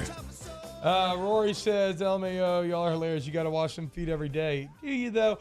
There's no way Jumbo does. Jumbo, yes, do you does. wash your feet every shower? Like, do you get your toes in your feet every shower? There's no way. Man, no, I don't. Thank you. Me neither. It's normal. We're big guys, Jay. Yeah. I mean, I mess up. You talking about like put my leg up on the wall and like get all in there? Jake's talking about getting in there, not counting on runoff or like the fact that your feet are standing in the shower. No.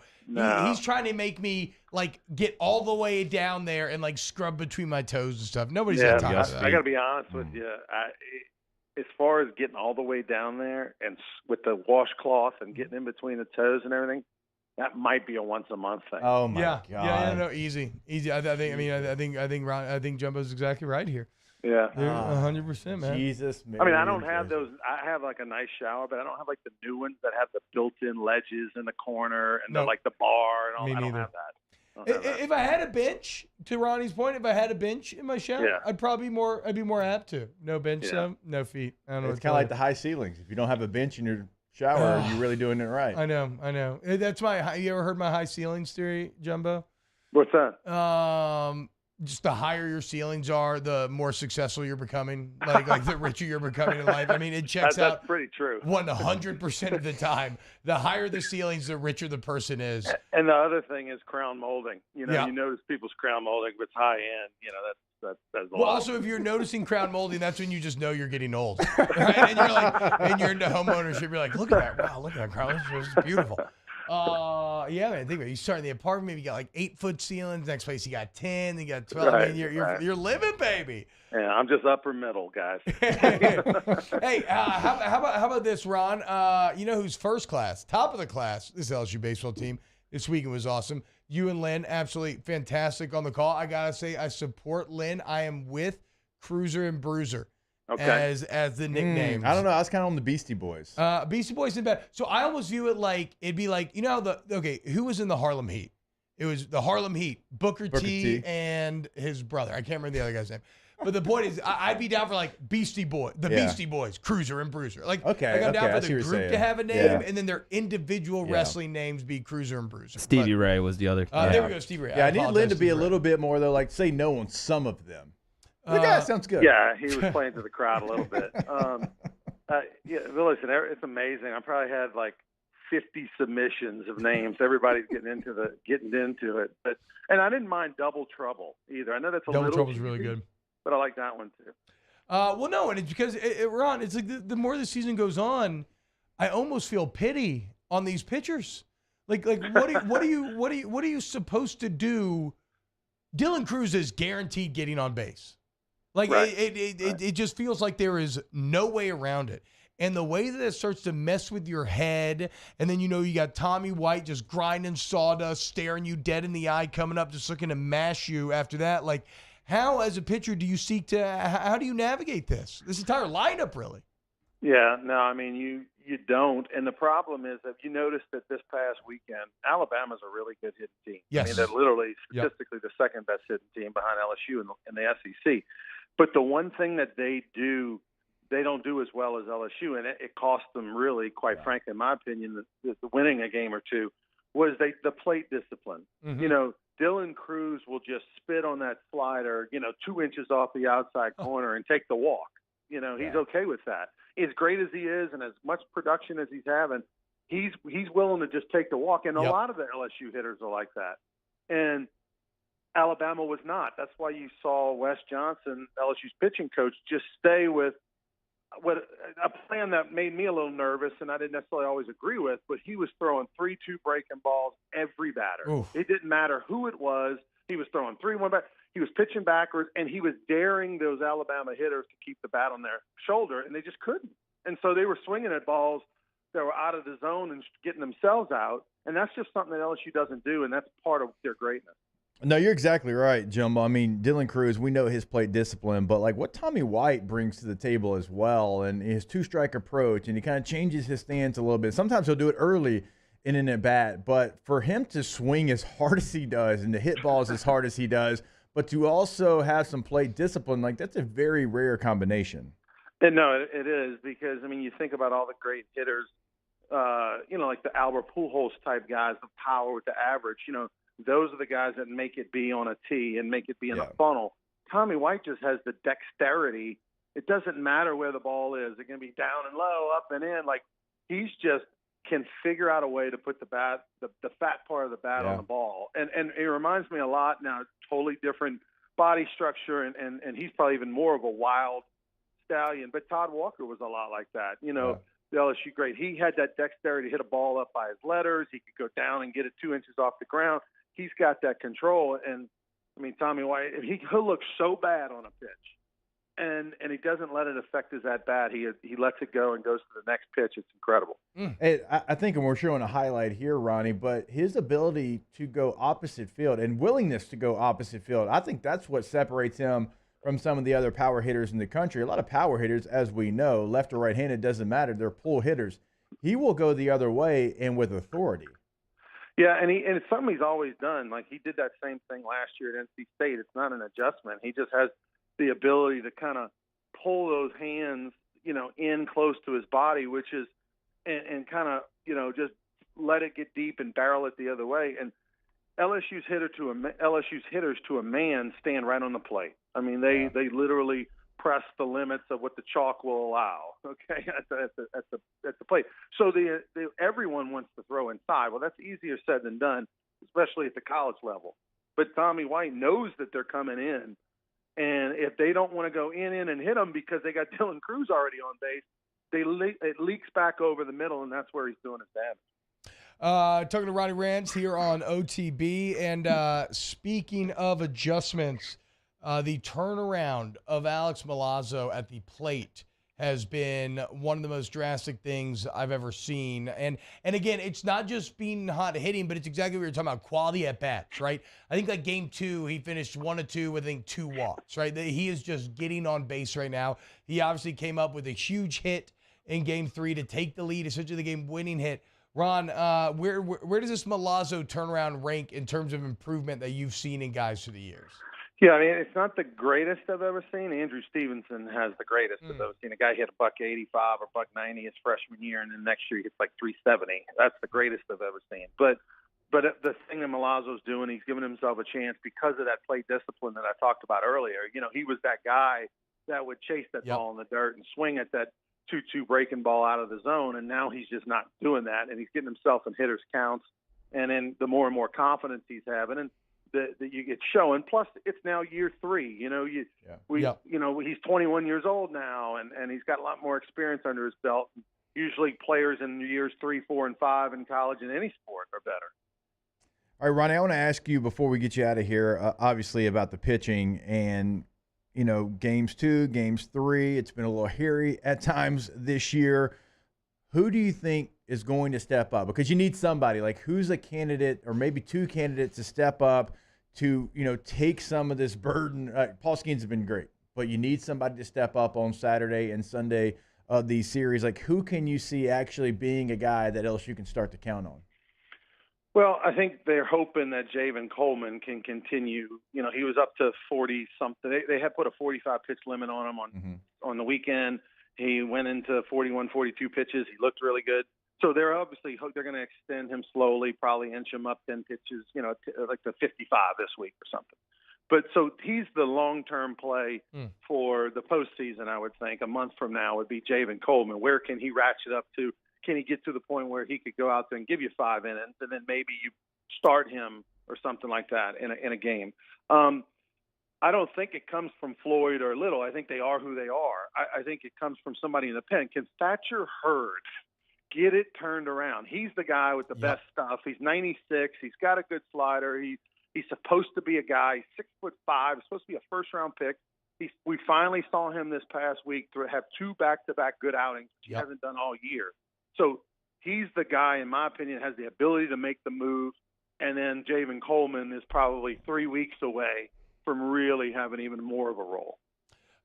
There you go. Ronnie Rantz, Sports Church Radio. I mean, whatever, does everything. I could go. I give like a million but titles for Ronnie. All anybody needs to remember is May 30th, guys. That's opening night for the Rougarou. That's There all we go. Hey, Dude, hell yeah. I was about to say, if you just tee Ronnie up, Yeah. Ronnie, what you pushing? Ronnie's gonna have something. There you go, May 30th. There you go, May 30th. I remember I went to that Rougarou game last year. It's a really fun time for the family. Did you ever get any payback to the wrestler who knocked you out? No. I still want to go. I still owe. We'll schedule it in July or something with T-Bob for his revenge. I still owe that Russian bastard. All right, Ronnie, you have a great Thanks, day, Ronnie. man. Thank you. Thanks, fella. All right, we went a little long with our boy Jumbo there. When we get back, we'll do a quick segment to wrap up hour number 2, and then we'll kick things off with Nick Underhill in hour 3. So go ahead and keep it locked right here on Off the Bench. Off the Bench with Hester and T-Bob. Hey, we keep talking about the Advanced Eye Center, and I hope you are listening, okay? Because the Advanced Eye Center is the only place in the state where you can get the vision therapy that you need, and it's specifically the sports vision therapy. Now, Dr. Zhang's been at this for over 40 years, y'all, okay? And again, this is, you can go in there, get your eyes checked, work on but I'm specifically from athletics here. If you have a child, you want to put your child in a position to succeed, you don't recognize that 90% of athletics are vision-based, okay? We all just take it for granted. Well, go to the Advanced Eye Center vision training camps this summer. Get checked out. Go through the drills. Improve. Set yourself up for success. Find them on Facebook and sign up for the camps. Limited availability. Yeah, this is for all sports. Visual tracking, eye focusing, visual reaction time. It's going to help you no matter what the sport is. Give them a call. Reserve your spot today, 225-769-6010. Our listeners fire off their opinions on the jimsfirearms.net hotline at 499-1045. Keep listening for your next chance to shoot us your thoughts with the jimsfirearms.net hotline on 1045 ESPN Baton Rouge. There it is, the extra mile, on the border of expected and extraordinary, for those willing to go further, like vans customized for work or play, with safety and tech to keep you connected. Supported by a 5-star sales, service, and finance team. And backed by the 1-star you know. So go the extra mile. It's never crowded. because so few have what it takes to go there. Mercedes-Benz Vans. Turn my music high, high, high, high, yeah. You don't know what you're doing. Sure I do. I'm from the streets where the hood can swallow on me. Bullets will follow on me. There's so much that you can run the slalom. The cops comb this top to bottom. They say that we are prone to violence, but it's home sweet home. With personalities clashing, chrome meets chrome. Prices up and down like this Wall Street. Hey there, little buddy. What's the matter? What's the matter? My windows, siding, and my door. That's what's the matter. Relief Windows can fix all that. I got you. Pop, pop. What's up? Oh my gosh, look! Curb appeal. That's a good-looking neighborhood. ReliefWindows.com. Gulf Coast Office Products is a nationally recognized Savin office equipment dealer based right here in Louisiana. Over 100 employees strong, Gulf Coast has the boots on the ground to support all vertical markets, from education, engineering, legal, and finance. With the latest in office technology, from desktop to production segment units, Gulf Coast and Savin have the perfect fit for you. Call 225-756-2644. That's 756-2644 for Gulf Coast Office Products. I've been doing business with Luba for 25 years. They're dependable, trustworthy. It's just the attention to detail with our clients. Our folks have years and years of experience. They're highly trained professionals. But many companies have that asset. What I'd like to think makes Luba a bit different is that we use those talents in a way that truly is dedicated to serving the needs of the folks who depend on us. Hey, what's up, y'all? It's that time again. It's heating up. Your boat's getting ready to come out and spend all summer on the water. It's time to take your boat to the next level with front-to-back boat service, where if you want an incredible custom speaker install, it's going to blow people away in the water, that's there for you. You want an HD sonar where you can see the fish under the water before you cast, beat all your friends, that's there for you at front-to-back boat service. So don't put it off. We got Moscona inviting you to join us for Tuesday's AFR. LSU baseball hits the road to take on Southeastern. We're previewing Tigers and Lions. We'll continue our SEC spring recaps and draft reaction. Join us 3 to 6, 104.5 ESPN Baton Rouge.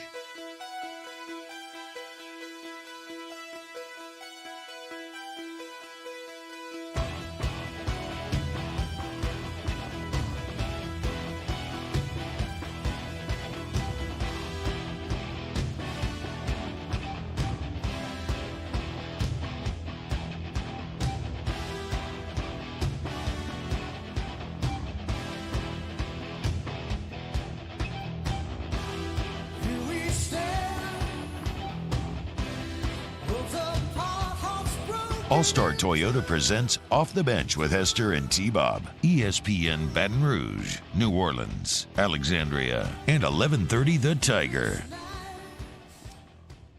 Welcome back, baby! OTB, Seth Pawnville says, I'm a foreman for General Constructor. Say no. General Contractor. All right, now say. So I confirm the high ceiling theory. I should now refer to it as T-Cobb's Law. Hell yeah, dude. T-Cobb's Law. Check it. It's something T-Bob is very passionate about. Said it for years. He has.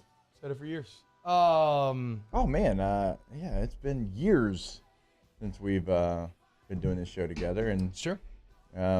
More years. Yes. Yes. What do you mean? I signed my contract yesterday. Oh, hey. You signed yours last week. Yes. We are locked in for at least 2 more years. OTB. Of OTB. Love us or hate us. Hopefully you love us. We're not locked in with you. You're locked in here with us.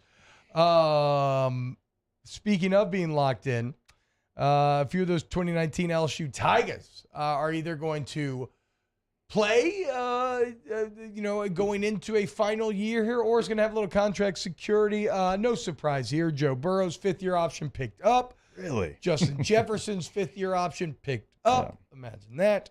Patrick Queen's declined Caleb Chason's declined as well.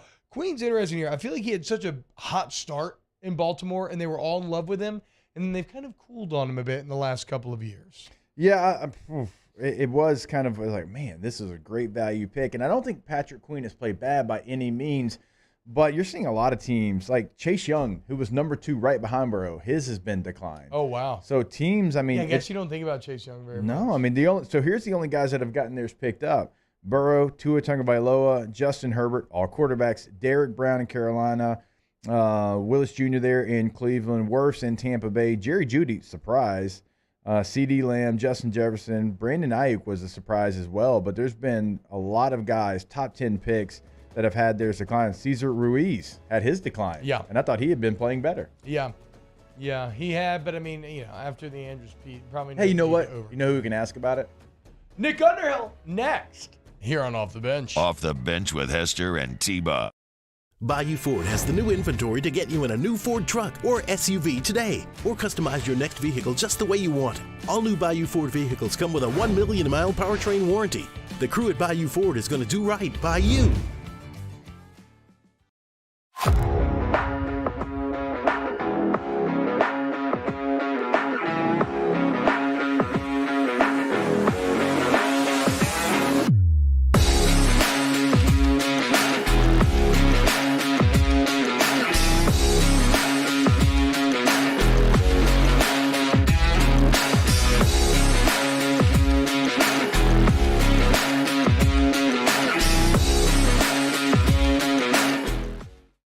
Gulf Coast Office Products is a nationally recognized Savin office equipment dealer based right here in Louisiana. Over 100 employees strong, Gulf Coast has the boots on the ground to support all vertical markets, from education, engineering, legal, and finance. With the latest in office technology, from desktop to production segment units, Gulf Coast and Savin have the perfect fit for you.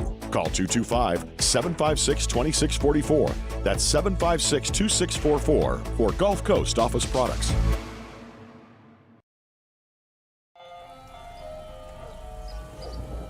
Hey there, little buddy. What's the matter? What's the matter? My windows, siding, and my door. That's what's the matter. Relief Windows can fix all of that. I got you. Pop, pop. What's up? Oh my gosh, look!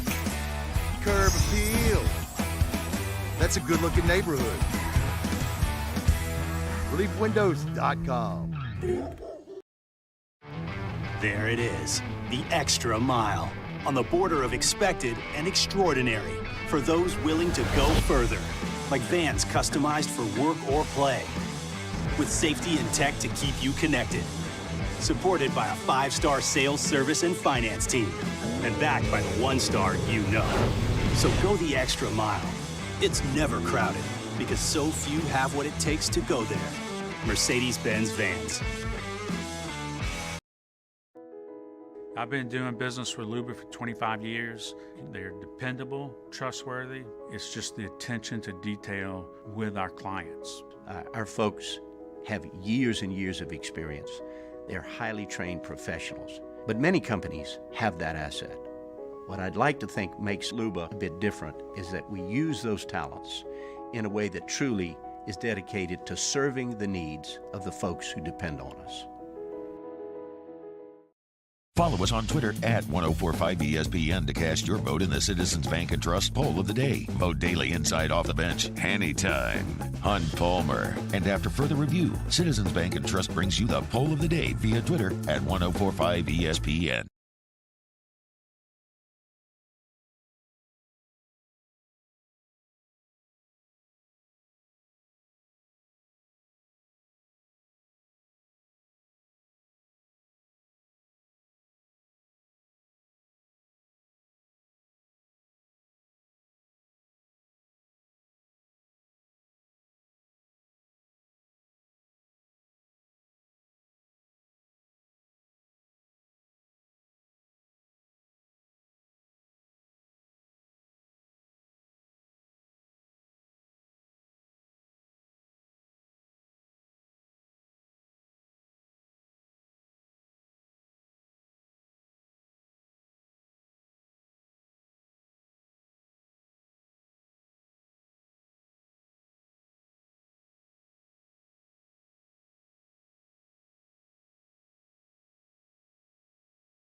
This hour brought to you by Spencer Callahan Injury Lawyers. LA 21-12681. Offices in Baton Rouge.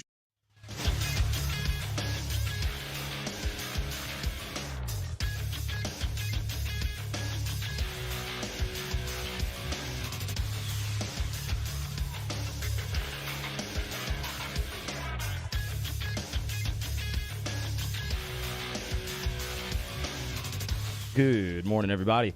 It is 9 a.m. on Tuesday, May 2nd. Today in Baton Rouge, expect sunny skies with a high of 85. Coming up on OTBOT, Nick Underhill of New Orleans Football joins the show up next to talk Saints. You can follow today's show on Twitter, Instagram, and TikTok at OTB_ESPN, or catch us on YouTube at the 1045 ESPN channel and subscribe for daily content.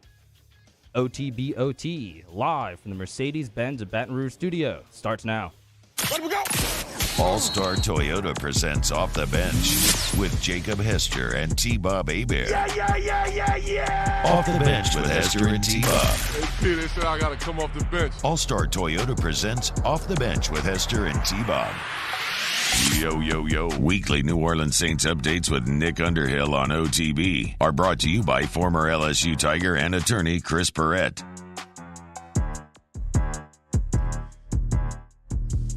Hey, what's happening, y'all? Welcome back. OTB, hour number 3. You just heard it. Nick Underhill is online, and there is a ton to talk about. New Orleans football is popping off right now, y'all.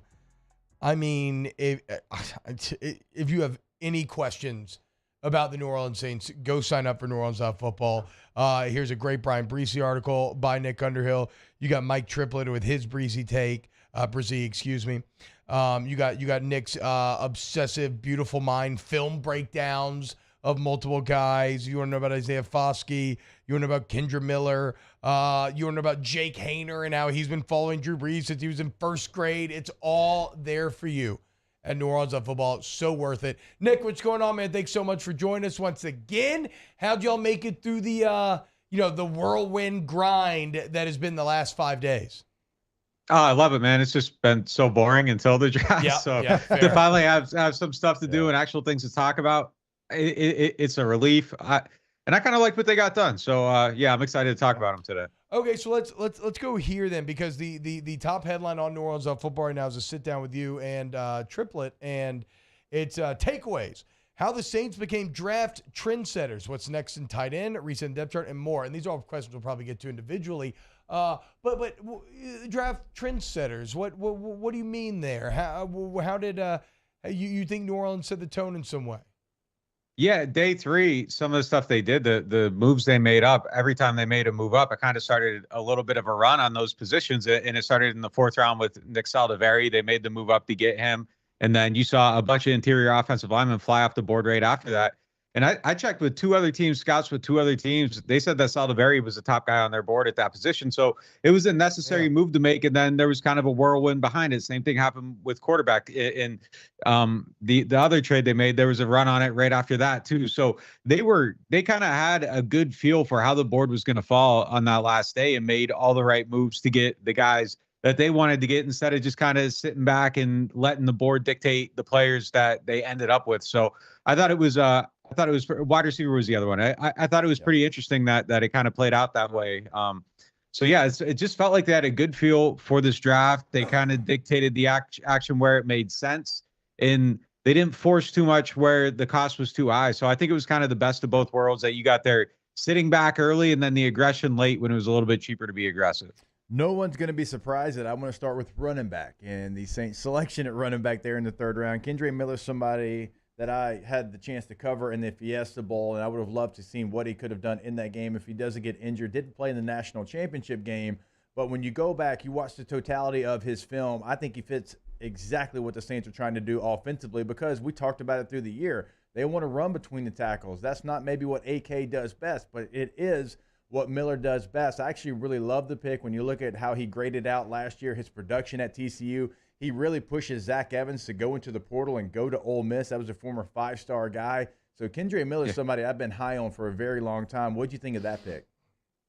Man, I love the pick. One of my favorite picks that they made. Yeah. in the whole draft. Just like you said, a strong runner, one cut guy.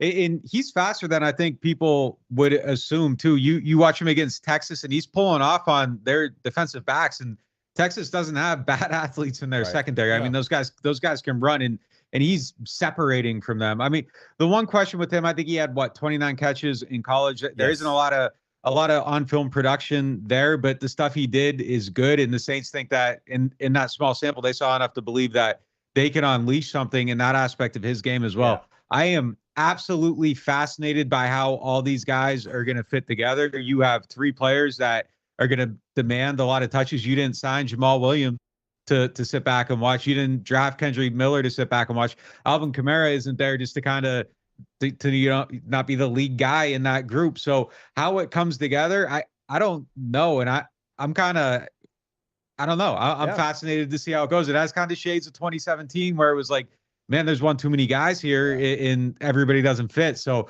it's going to be absolutely fascinating to see how they battle. But look, I think they got the depth there now. Alvin gets suspended. I don't think it's going to be a big deal. And I think obviously they drafted Kendrick with the idea that he is maybe not in this immediate season, but in the next season or the season after, they want him to be the lead guy in that group. And I think he actually has the ability to do that. No, I do as well. And he's had some comments that he wants to come for that number 1 spot, which I actually love. But in the passing game for him, one last one on Miller for me, like when you look at pass protection, he's actually pretty good. Like he's a willing blocker. He doesn't get stood up many times. And I actually like his positioning, but like he doesn't have a lot of catches. But is that more of a case of TCU not throwing him the football, or have you seen him struggle to catch the football, Nick?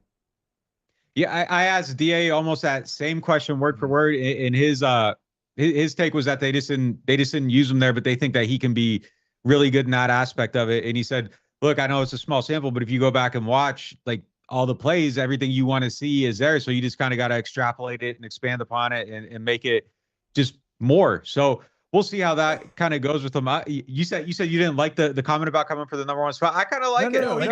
I said I love it. Dude, Nick, you're talking. I loved it. No, you're talking to somebody. My dad's famous quote: "If you're scared of competition, change your last name." Like no, competition is great, and he's coming for that spot.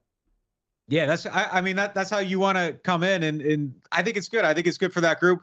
It's going to be, again, I think it's interesting just even on a personality standpoint, though, how all these guys are going to fit together. Like Jamal's the polar opposite of Alvin. Alvin's different than all these other guys. Now you got the young buck coming in that's going to shake things up. It's just going to be really interesting, I think, to see how that room blends together and everything comes together. But I love it. I think they needed young life there. I thought it was the right value. I thought they got the right value of running back all throughout, the offseason, the Jamal Williams contracts and everything. And, there's just something to be said for like young life at that position. Like someone comes in and you get a young runner, it just rejuvenates an offense. Like you look at Seattle last year, New York before their running back got hurt, even just the Saints when Alvin came in, like you get a good young spry runner, like it just kind of changes the feel of your team a little bit. And I think Kendrick can bring some of that to this offense. Talking to Nick Underhill, New Orleans Football is a site. Sign up, Nick_Underhill on Twitter. Nick, how about this, dude? Okay. Everybody's talking about all the Bulldogs in Philadelphia, right? They're talking about the Bulldog quarterbacks with Los Angeles. What about the Bulldogs here in New Orleans, okay? The Fresno State Bulldogs, okay? A little Hainer, a little car action. The Fresno to NOLA connection alive and well. What is the kind of plan here for Jake Hainer, do you think? You just need Lane Kiffin now. Yeah, the Fresno State Bulldogs, hey, if all Bulldogs are good. You're talking to a Bulldog guy here. So I got 2 of them at my house. So yeah, look, I like, again, like, I'm not trying to cheerlead their picks here, but like my personal philosophy, anybody that's been listening to us talk every Tuesday morning last few years, like I just think it's always smart to pull lottery tickets at quarterback and 4th round guy. I think that they've kind of Ian Book obviously wasn't the right pick, but you look back and what was actually lost with that. Okay, you burned a 4th round pick. Like what's the real cost? Nothing. It's worth the shot. Yeah. And Hainer, I think it's the same thing. 4th round, good value. It's a guy that's a little bit undersized. I think that he's a little bit more polished on film than Ian Book was. I like some of the rhythm passing that he does. I don't really know that stuff can be taught. And I think that kind of would play in this type of offense. I like the fact that he's studied Breeze forever. So he's coming in with already kind of knowing what the Saints do. I love that he has a relationship with Derek Carr. That just kind of, I don't think Derek Carr is the type of guy that would shun anyone or start competition. But I think the fact that there's a pre-existing relationship just would even, just bring the best out of both of them, just in terms of that mentor-mentee type relationship. And just you kind of see what happens there. If they hit on it, it's gold. Even if it's a backup, it's gold. You're saving $2-3 million on the backup position then next year because you got a guy on a rookie contract. And if it's more than that, I mean, now all of a sudden you're in a gold mine, and it's just worth it to try and see if you can find somebody in one of those spots if you see a player that you like. Nick, earlier I was telling the story of we finished up our third round coverage and we were going around the round table and like, hey, who are some guys that you're surprised maybe are still on the board or guys that are going to go early in the fourth round? And I actually said A.T. Perry, not because of the Saints and them selecting him, but I thought just any team selecting A.T. Perry there after the third round was going to get great value. He lasts all the way to the sixth round. Now, he was a guy that I watched throughout the years. He has been a big playmaker. He's got the size. I thought he had a really nice week at the East-West Shrine game as well. He stood out there. I don't know how he lasted till the sixth round. I can see him making the team and actually making some sort of an impact this season. Yeah, so all we know there right now is vague character concerns. I don't know what exactly the character concerns were, but there was something that dropped him, and he seems mad about it, which is good. I like someone coming in with a chip on their shoulder, especially a late round pick. You come in with something to prove, all right, like go ahead and prove it. Again, it's someone I agree with your take on him. I think he does a lot of things really well. Red zone, I think he can out jump guys down there. Contested catches are good in that area of the field, going up, jumping over people, stuff like that. I don't know that he made a ton of catches in traffic, but I think some of that could probably come in time. I think he could even bulk up a little bit and add to that. What is he, 6'3", 198? Like there's room for some added strength there as well. But I think there's a lot of that to his game. My one concern with him, 17 drop passes over the last 2 years, but the production is insane. And that was one of the common themes I liked about this draft for the Saints. They draft someone, you pull up their College Football Reference page, like there are stats on the pages for these guys. It's not just all projections, all maybes, all ifs. Like all of them have actual tangible production. And it just felt like a very calm draft this year for the Saints. And yeah, the advantage on Perry's sixth round, I don't know that could have played out any better, because I know as early as the second round, they were looking at some guys at wide receiver. I think the team that picked right before him in the second round took one that they wanted, but they came back and got a guy with a really good value in the sixth round. So, Nick, one thing we were talking about Friday right after the first round ended was, Michael Mayer was still on the board. We're like, oh, the Saints have assets. Like Jake laid it out, like they could potentially trade up, get him. It was all very exciting and whatnot. No tight end play, though. When it's all said and done, you got Adam Troutman demanding trades out here, which is just kind of funny in and of itself. What's the plan at tight end for the New Orleans Saints right now? Yeah, I think they need one more. And I think they telegraphed that when they were trying to sign Foster Moreau before. And that was probably even the precursor to Troutman leaving. But I think they need one more player there for sure. I think the room's a little bit thin. Troutman, look, I understand his point of view. He wants to go out. He wants to do more. We heard the same thing from Nick Van Ette when he came in. He wanted to do more as a receiver. That didn't really materialize either. Like, I get it. I get the thought process. But at the same time, you're a tight end by trade, and a wide receiver converted to tight end, got more touches on you. A quarterback converted to tight end, started taking snaps. I mean, that's kind of on you a little bit at that point. So I don't think you can look at it like the team wronged you. Like, you had every opportunity to do it. I do wonder if there's going to be a little bit of a shift in philosophy offensively, just a slight little shift. Last year, I think they had 22% of their snaps in 12 personnel, 2 tight ends, 1 running back. You go back to 2019, and that number was like 12%, and 11 personnel was like 64%. And last year it was like 54%, 3 receiver sets. So I'm just wondering if maybe you see it become more receiver dependent this year. They got a lot of receivers. They got a quarterback that I think you can trust a little bit more, that you can use some of that stuff. Maybe you spread them out and you get some advantageous run looks for Alvin Kamara, 6 men in the box. Maybe you go back to just more of that breeze type offense instead of the little bit more condensed play action setup shots down the field.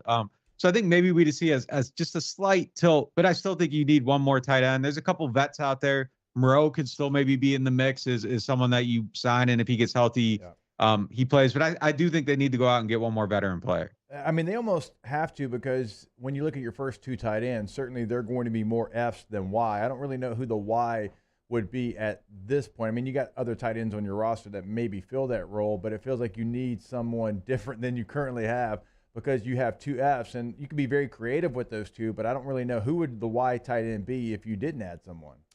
Yeah, I can't make my bet on Lucas Kroll right now. You know, like yeah. you got That's the you got to have second day somebody in a in row there. we've thrown his name in there like that. My bad. My bad. Wait, is this why like motivational speakers are always telling me to find my why? They're just talking about a blocking tight end. Maybe like, so. Like, yeah. What? There you go. I've been misunderstanding this the entire time. That's right. I thought they were talking about like why I do. They just meant like I need a big Why like tight end? Algie Crumpler to go out there and okay, hell yeah, dude. Okay. You need your Ben Hart sock. Yeah, I'll go find him. I can do that, dude. We just created the clip like when they make the Lucas Kroll football life when he gets in the Hall of Fame, like they're gonna come back and find this is like all the haters and disrespectful people. But yeah, they got to get one more. You got to set that baseline for a Lucas Kroll type that he's at least beating someone out and not just being given a role. Mm-hmm. Nick Underhill at Nick_Underhill on Twitter. New Orleans on Football is a site. Saw some great Pelican coverage going down last night as well, live on the YouTube channel. So go subscribe today, guys. It's so worth it. Him, Trip, the whole team, they do great work. They got big things coming as well. New Orleans on Football. Nick, thank you so much, man. Yeah, thanks for having me. And don't forget Brooke Kirchhoffer too on the team now too. So shout out to Brooke. Yes, hosting the daily. Oh, well, give me the details on the show real quick. Where can everybody find it? Yeah, YouTube, NOF.TV, 3 podcasts a week, members only the other day. So pretty much a daily podcast on New Orleans Football now. Hell yes, man. Absolutely love it. All right, Nick, take it easy. When we get back here on OTB, more OTB. Keep it locked. OTB, OT. In times of need, get a full list of phone numbers, websites, and other important emergency information on the Demco Stormwatch page at 1045ESPN.com. Hello, Samantha, dear, I hope you're feeling fine. And it won't be long until I'm with you all the time. But until then, I spend my money up right down on my last dime. Come home, in Baton Rouge.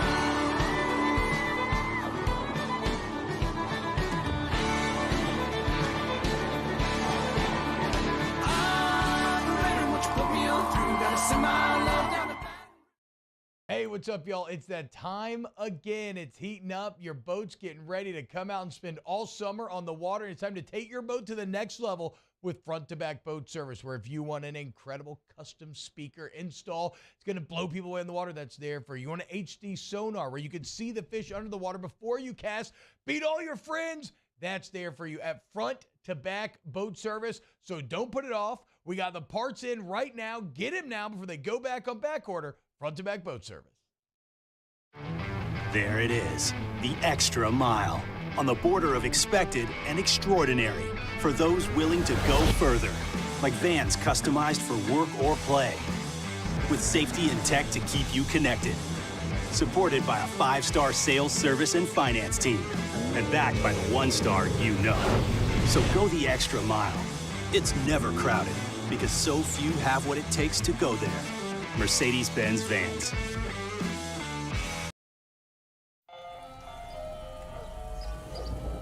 Hey there, little buddy. What's the matter? What's the matter? My windows, siding, and my door. That's what's the matter. Relief Windows can fix all of that. I got you. Pop, pop. What's up? Oh my gosh, look! Curb appeal. That's a good-looking neighborhood. ReliefWindows.com. Gulf Coast Office Products is a nationally recognized Savin office equipment dealer based right here in Louisiana. Over 100 employees strong, Gulf Coast has the boots on the ground to support all vertical markets, from education, engineering, legal, and finance. With the latest in office technology, from desktop to production segment units, Gulf Coast and Savin have the perfect fit for you. Call 225-756-2644. That's 756-2644 for Gulf Coast Office Products. I've been doing business with Luba for 25 years. They're dependable, trustworthy. It's just the attention to detail with our clients. Our folks have years and years of experience. They're highly trained professionals. But many companies have that asset. What I'd like to think makes Luba a bit different is that we use those talents in a way that truly is dedicated to serving the needs of the folks who depend on us.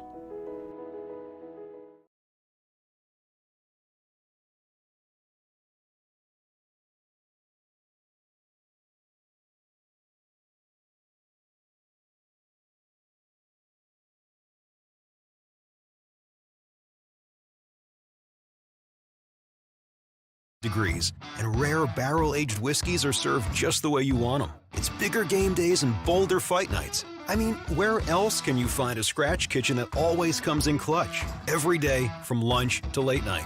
Only at Twin Peaks, the #1 sports bar. Twin Peaks is always adding exciting cocktails to the menu, like the expertly balanced Sincoro Hall of Fame Margarita. Try it at your local lodge today. Spencer Callahan is the one to see. Call 387-2323. 121-12674. Offices in Baton Rouge. Jimmy Ott's Game Time. Weeknights from 6 to 8 on 104.5 ESPN Baton Rouge. Jimmy Ott and Mike Delicano for the Tuesday edition of Game Time. Game Time from Doe's Eat Place on Government Street in the heart of Mid-City. It's Game Time Tuesday night, 6 to 8 p.m. right here at 104.5 ESPN Baton Rouge.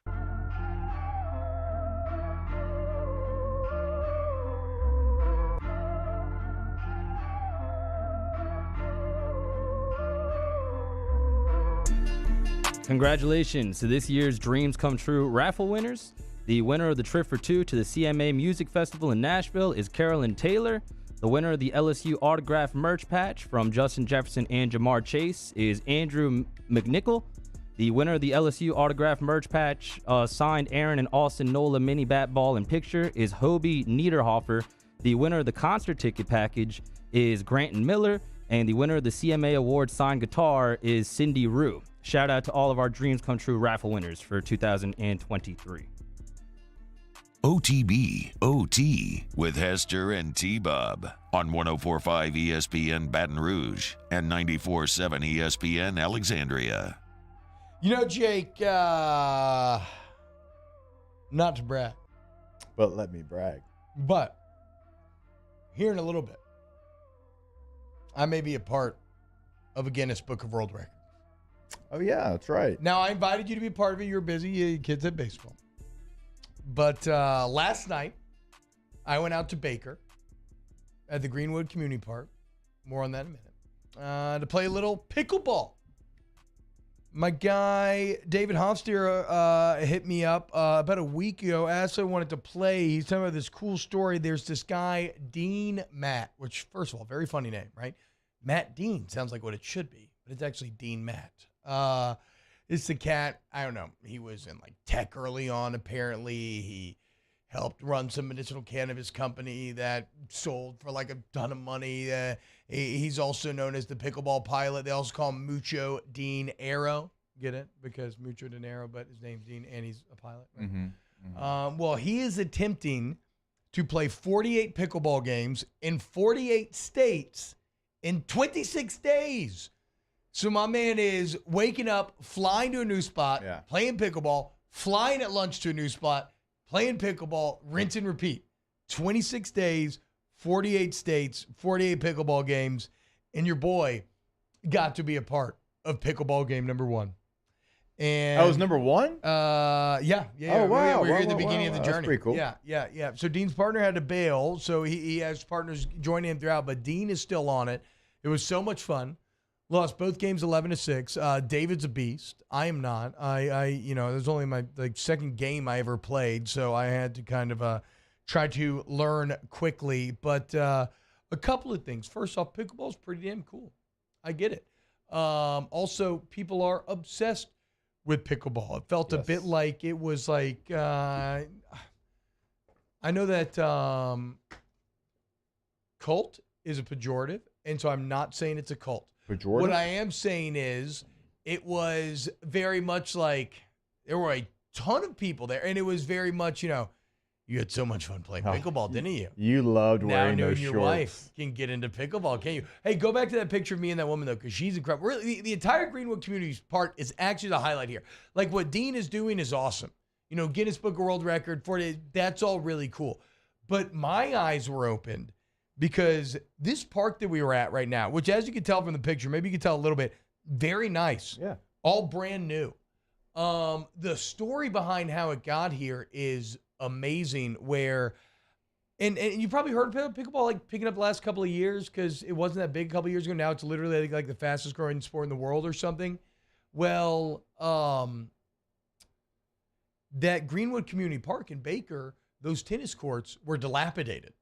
No one ever played. No one showed up.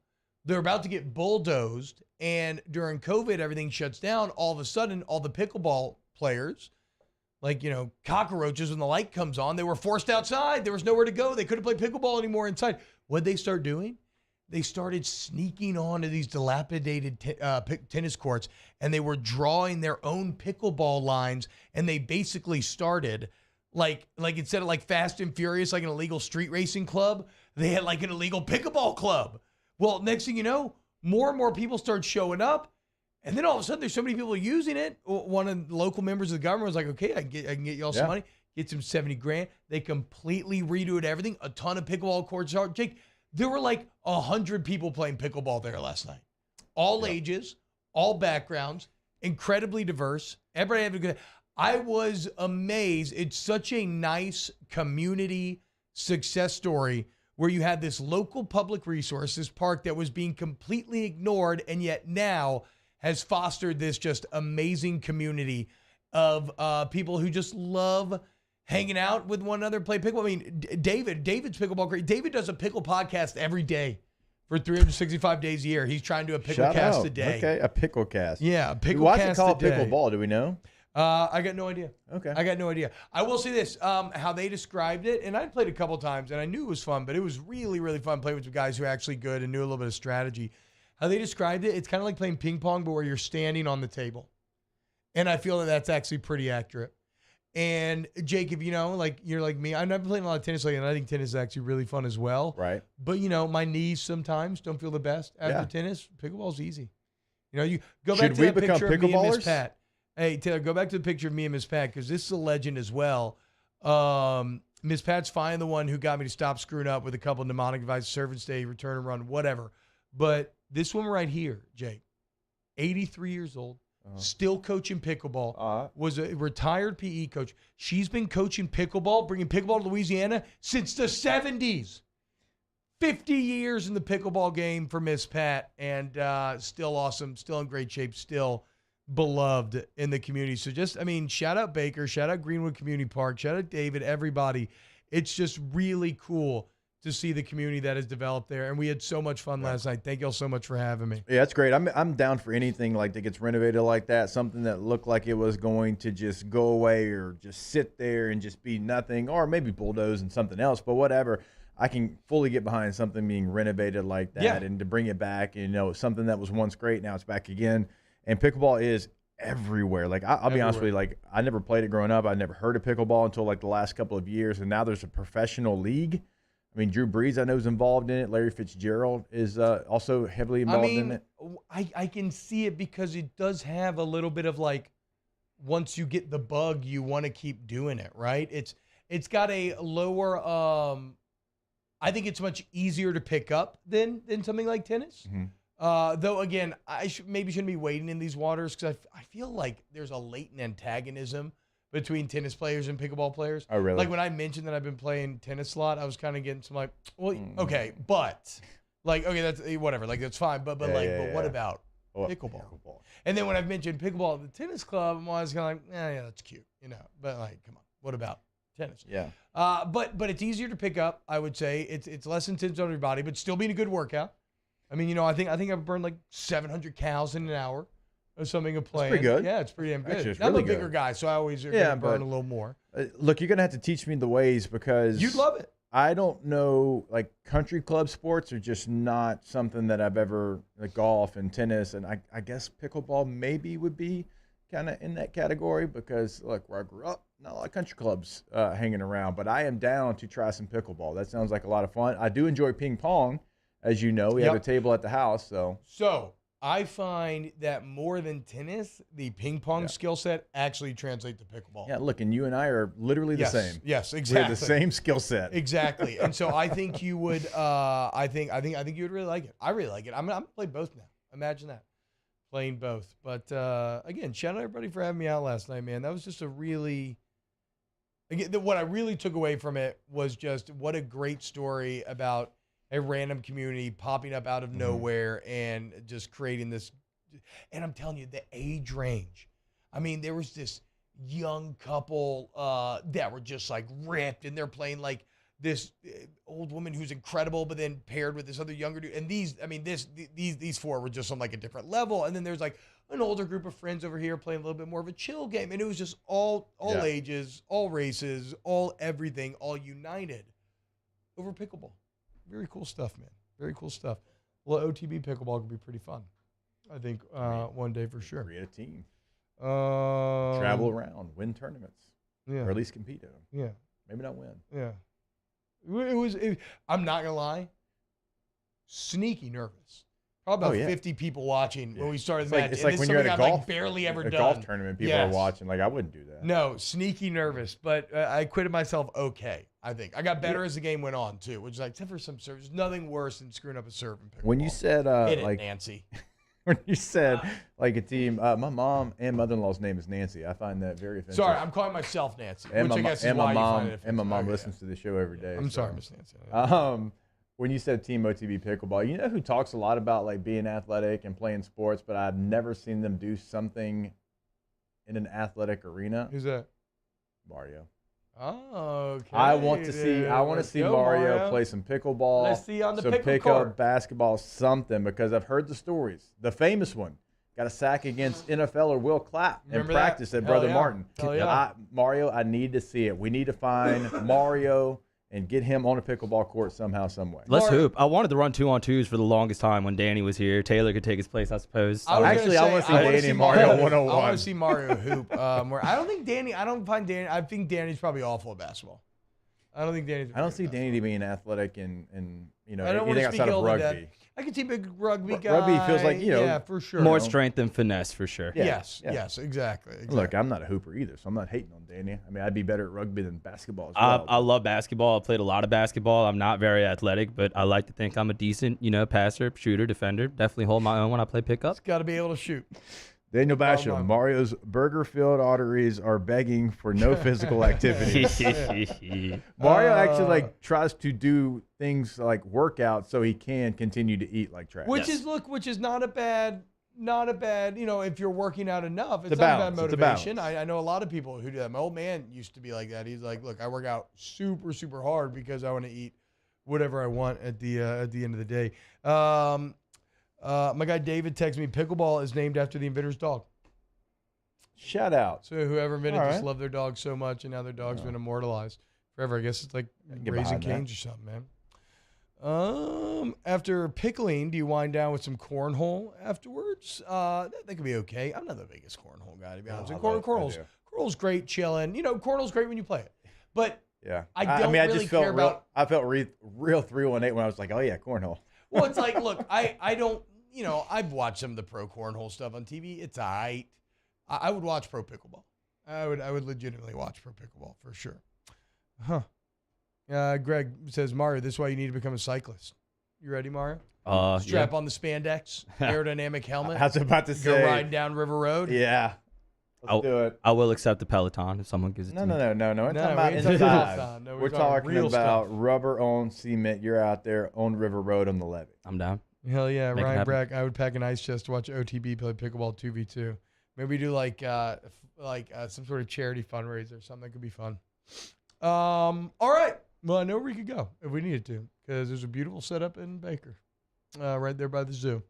Well, shout out the zoo. Zoo's got really exciting stuff coming around the way as well. If you've not been over there lately, the new hippo exhibit may be open now. It was just about open last time I was there. The new entrance is going to be when it's done. But big things happening in Baker, boys.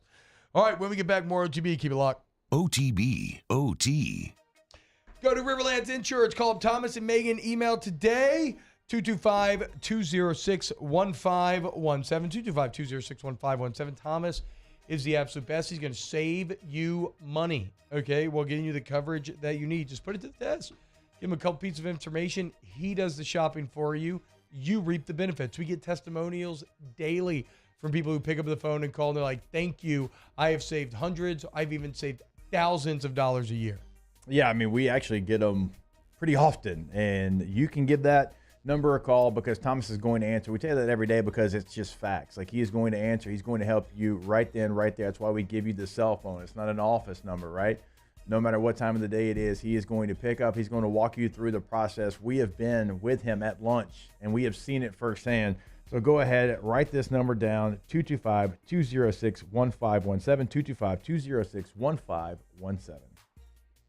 Our listeners fire up their opinions on the jimsfirearms.net hotline at 499-1045. Keep listening for your next chance to shoot us your thoughts with the jimsfirearms.net hotline on 1045 ESPN Baton Rouge. There it is, the extra mile, on the border of expected and extraordinary, for those willing to go further, like vans customized for work or play, with safety and tech to keep you connected. Supported by a 5-star sales, service, and finance team. And backed by the 1-star you know. So go the extra mile. It's never crowded because so few have what it takes to go there. Mercedes-Benz Vans.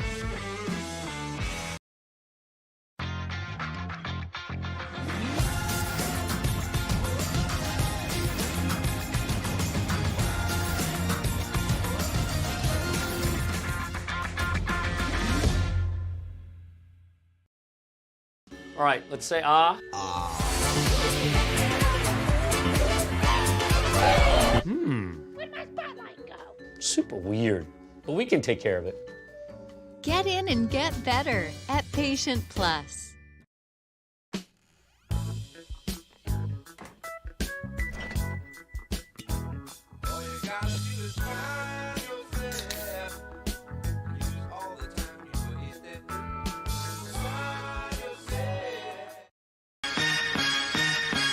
Turn my music high, high, high, high, yeah. You don't know what you're doing. Sure I do. I'm from the streets where the hood can swallow on me. Bullets will follow on me. There's so much that you could run the slalom. The cops comb this top to bottom. They say that we are prone to violence, but it's home sweet home. Where personalities clash and chrome meets chrome. Prices up and down like this Wall Street.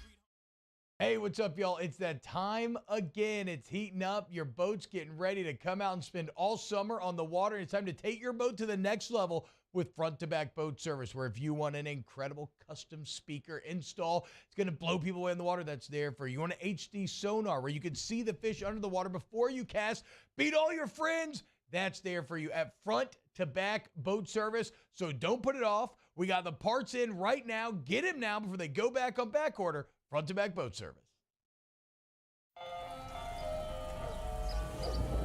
Hey there, little buddy. What's the matter?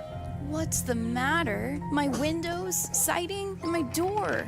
That's what's the matter. Relief Windows can fix all of that. I got you. Pop, pop. What's up? Oh my gosh, look! Curb appeal.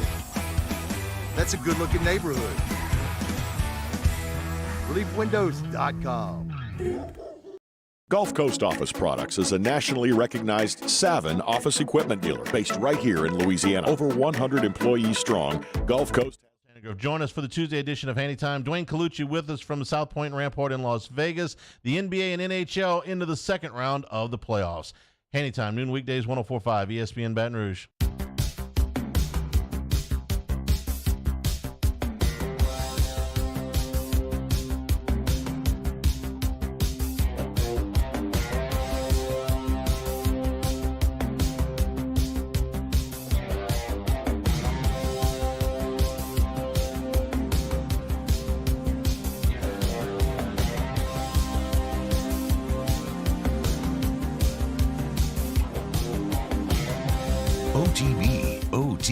With Hester and T-Bob on 104.5 ESPN Baton Rouge and 94.7 ESPN Alexandria.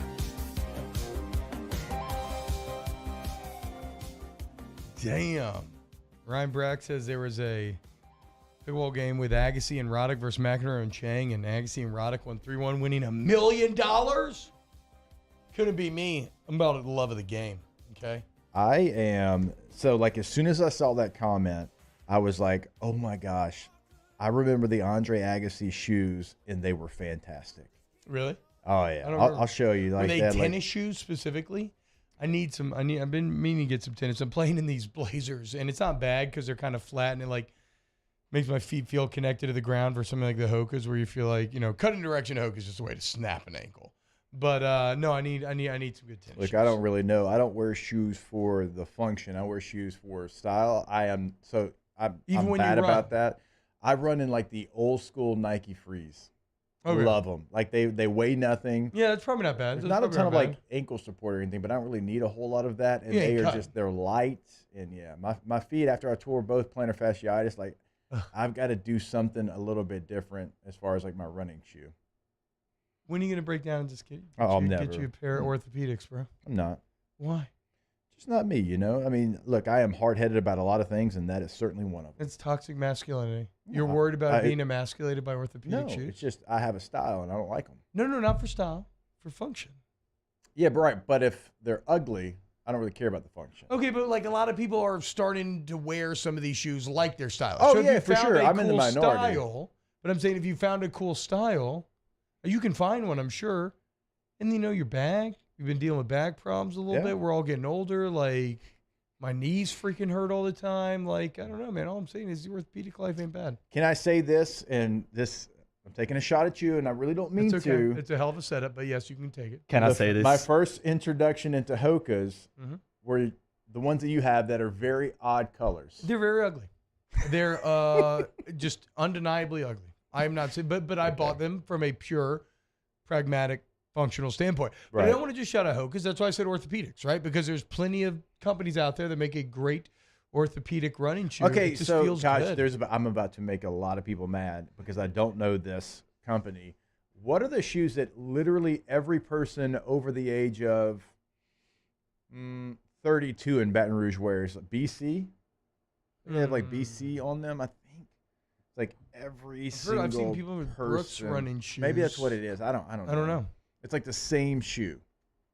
I'm not. I thought BC was the letters I see on those shoes. See, I'm not sure. All I'm saying is, but it's probably like the orthopedic. It's like the same thing, right? Big, chunky boys. Try to make your back and everything feel good. I don't know. I've had I guess I've never been able to run, and like I said, I haven't had any bad knee problems or anything since I've been using those orthopedics. You're thinking of On Clouds. Is that what you're thinking of? Maybe so. Let me pull up the logo for you. To your point, Emil does live here, over 32, and he just said, "Get yourself some On running shoes, and you won't regret it." So maybe that's it. Greg says, "If you're not hurting while rocking your fashion, is it really?" Oh, so it is OC. Okay, it is On Cloud, so not BC. I'm reading that wrong. I'm looking at the logo, and I was like, maybe that's what you're thinking of. Can you pull up a pair, Taylor, so I can just confirm? Because I think that is exactly right. But like literally everyone over the age of 32, if you go to Traction or if you go to Sportsplex, accompanied with the vest, these shoes. I was about to say, it goes with the vest. Yeah. Have you seen the Instagram video of the Alpha Dads? I love it. Oh, it's so good. I love it. That's it. Okay, so what's On Cloud. My wife has 2 pair. Okay. Oh. My brother has 1 or 2. I think I'm the only one in my family that does it. I see that shoe everywhere. So is that that and Hoka competing against each other, or is that separate things for separate functions? I don't know. I'm sure they're the same. I think if it's a running shoe, I'd say they're competing, right? Because that's what both of them want to be. Yeah, man. Maybe just try a pair of orthopedics if you think one looks cool. Is there a Nike orthopedic? I would be shocked that they haven't tried to hop in the fight yet, but maybe they haven't yet. Okay. I'm not sure. Because I'm just, me, and it's me. Like I'm not gonna wear that everybody wears because they tell me. It seems like Brooks, OC, and Hoka are all the big ones that everybody is are obsessed with. I'm obsessed with Pace Plus Urgent Care, right? Especially if you're not feeling good. You go into Pace Plus. There's like so many locations in Baton Rouge now. You get in, you get better. I have been, enough now where, it's after the first time, I have that digital profile. So when I walk in, I literally just hit a button on my phone and that's it. So I can get in and out in about 15 minutes for whatever I need. So you wake up, throat scratchy, feeling sick, something's going on with the kids, same thing. Bring him in to Patient Plus Urgent Care. They got all your testing for flus, COVIDs, whatever you need. And the bottom line is you've just never seen facilities like this. It's going to blow you away. And remember to ask about the occupational medicine needs, okay? If you're a business and you need your occupational medicine needs fulfilled, go check out the Mid-City location of Patient Plus. They got you, man. They are the absolute best. PatientPlusUC.com, and you will see the difference. I just found some Andre Agassi Reebok pumps. Orthopedics? No, but shout out Patient Plus. But, I'll show you during the break. The pump is an actual tennis ball. I forgot about that little fun fact. Oh, man. I didn't even see that we had these two links. I put something in this segment, and we put something in this segment. Instead, we just talk about old man running shoes the entire time. When we get back, more OTB. Keep it locked. OTB. OT. Old man running shoes. ITI Technical College. ITIcollege.edu. 50 years, y'all. We keep talking about 50 years of serving Baton Rouge. Local, family-owned, changing lives for the better right here in the capital city. And if you are looking for a change, you are stuck in a job, you want career, you want that long-term security, that long-term peace of mind, instead of going to work every day and just feeling like you're stuck in place, you're stalling out. What if you went and every day you felt like you were working towards something greater, a goal that's going to set you up for your entire life? That's ITI Technical College, okay? Just ask some of the graduates over the past 15 years. Because you go to ITI, in just 2 years you get that AOS degree, and you are given a career that's a better return on investment than any other school in the state. ITI Technical College. 225-267-8003. Call them today. Always online at iticollege.edu. In times of need, get a full list of phone numbers, websites, and other important emergency information on the Demco Stormwatch page at 1045ESPN.com. I've been doing business with Luba for 25 years. They're dependable, trustworthy. It's just the attention to detail with our clients. Our folks have years and years of experience. They're highly trained professionals, but many companies have that asset. What I'd like to think makes Luba a bit different is that we use those talents in a way that truly is dedicated to serving the needs of the folks who depend on us.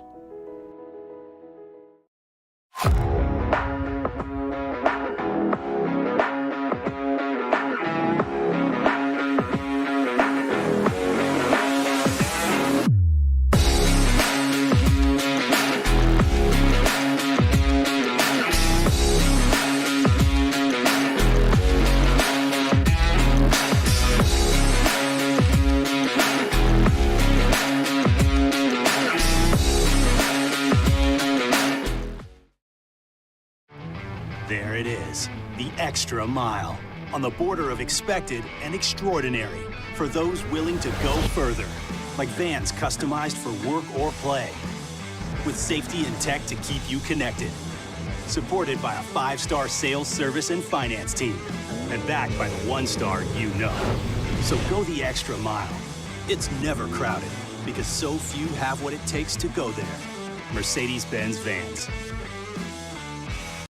Hey, what's up, y'all? It's that time again. It's heating up. Your boat's getting ready to come out and spend all summer on the water. It's time to take your boat to the next level with front-to-back boat service, where if you want an incredible custom speaker install, it's going to blow people away in the water, that's there for you. You want an HD sonar where you can see the fish under the water before you cast, beat all your friends, that's there for you at front-to-back boat service. So don't put it off. We got the parts in right now. Get them now before they go back on back order. Front-to-back boat service.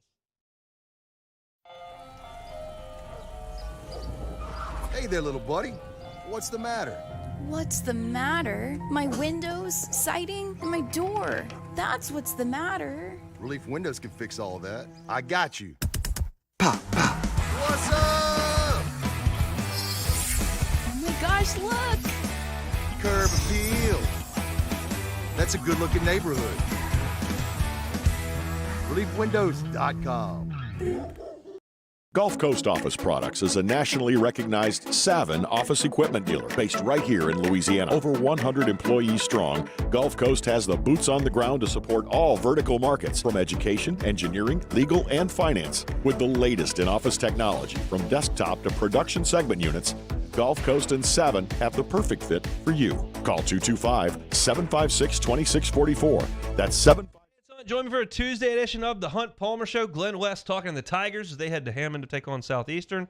And Sharif Ishak on the Saints draft. Hunt Palmer Show, 1 to 3 weekdays, 104.5 ESPN Baton Rouge.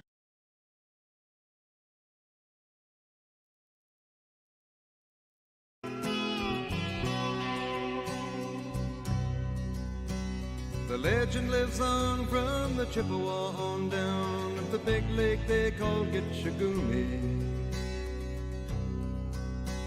The lake, it is said, never gives up her dead when the skies of November turn gloomy. With a load of iron ore, 26,000 tons more than the Edmund Fitzgerald weighed empty. That good ship and true was a bone to be chewed. OT with Hester and T-Bob on 104.5 ESPN Baton Rouge and 94.7 ESPN Alexandria. So, this song, of course, turn up a little bit more. Song performed, written, Gordon Lightfoot passed yesterday, man. So rest in peace, Gordon Lightfoot. It's funny. This is one of those songs. Every now and then, growing up, you hear a song from the older generation that just blows your mind. You're like, oh my God, this is awesome. Like, I remember hearing this song, I think in college sometime, and then just constantly listening to it afterwards. I don't know that I'd ever thought about the true maritime culture on like a Great Lake, right? Or like an ocean, the kind of wild ocean-like nature that a Great Lake can have because it's so big. Like, I don't think about a big cargo ship getting caught in a storm and going down, right? And then what's funny is this song caught on, like, wasn't it like this last year? It got huge on TikTok? Or maybe it was when the sea shanties were going down. So, like, another I like that before Gordon passed, yet another generation was caught up in just the kind of sad nautical beauty that is the wreck of the Edmund Fitzgerald. Shout out Gordon Lightfoot, man. Rest in peace. All right now let's do a little Ask the Bench, brought to you by Cold Coors Light, Vizzy Hard Seltzer, Blue Moon, Light Sky, Citrus Sweet. Ask the Bench, how are we feeling about the Guardians of the Galaxy movie this weekend? I might proceed with the nerds if I can. Yeah, I'm down on Marvel right now. I'm so down on Marvel right now. Man, they need a hit. If it reviews well, I'll go check it out. If it doesn't review well, I'll just wait on TV. Because it's been one of my favorite. But, I mean, they have had banger misses in series before, like Thor. Yep. Right? And so it's like, oh, True. man. I mean, can they keep this up again? I don't know. Honestly, I don't know if Marvel comes back to the extent that it was. So I'm very ignorant to this. This might sound like a dumb question, but they're making a new Spider-Man with all the other Spider-Mans, right? And No, they already did that. They already did that. They're paying I saw it in the preview for Super Mario this weekend. Like, they do the Super Mario meme. It's Morales and a bunch of other ones. Oh, you're talking about, yes, it's about Spider-Verse. Yes, the animated version. Yes. My question, that first one was really good. Why is Tobey Maguire's Spider-Man not involved in any of this? Well, okay, so you're way off on multiple counts here, like you said you were going to be. So you're talking about the new animated Spider-Man that started with Into the Spider-Verse? Yes. That is separate from the live-action movies. Now, I think Sony may own them all, right? But in the live-action Spider-Mans, you actually did have Tobey Maguire come back in this most recent one. Yeah, they did a multiverse thing, and you actually had Andrew Garfield, who also played Spider-Man in the Amazing Spider-Mans. You had Tobey, and you had, why am I blanking on old boy's name now? Tom Holland? Yeah, Tom Holland. Thank you. Gotta check it out. It was really good. It was actually the last Marvel movie probably that I loved. Hey, do you remember to go to Ag 10 Baton Rouge, ag10br.com. AC, heat, and electrical needs. You want to go to Ag 10, they're the absolute best. Go look at the online reviews. Take control of your comfort zone. Hope you took advantage of the free or of the AC install with the free premium clean air package. Ask about the Star Club membership while you're talking to Accutent, which is where you pay a flat fee. They stay on top of you. They make sure you avoid any catastrophic issues down the road. They come check out your home. You just never experience customer service like you're going to get it from Accutemp. Hey, ask the bench. Who's y'all's favorite pirate? Mine's the Shreveport Pirates of the CFL. I mean, look, Great logo. It's impossible not to read about Blackbeard. And you know about Grit, Jake? You ever heard about Blackbeard's death? He got cut 20 times by Cutlass. They think he took 5 shots before he finally died. I mean, this dude used to light wicks. He used to intertwine wicks into his beard and light them on fire when he would go board these ships. That's pretty terrifying. I mean, shout out Henry Morgan, going from being a pirate to later the governor of Jamaica. One of the few guys who ends up making it out of the game and getting straight and just becoming uber rich and successful. I'm trying to think if I have any other favorite pirates. I don't know. Shout out to Patchy from SpongeBob. Yeah, Patchy, I guess, was okay. You could go Louisiana flair, go Jean Lafitte. Yes, thank you. I knew I was missing someone. Yeah, Jean Lafitte. I read a Jean Lafitte journal that I don't know, whatever. It was really good. Shreveport's named after Henry Miller Shreve. I don't know if he was necessarily considered a pirate. I'll say he was a pirate. The Captain Shreve? Captain Shreve. Yeah, Captain Shreve. There you go. That's where the high school got its name from. Rip Gordon. We'll see you tomorrow for a brand new OTB. Have a great day. OTB. OT.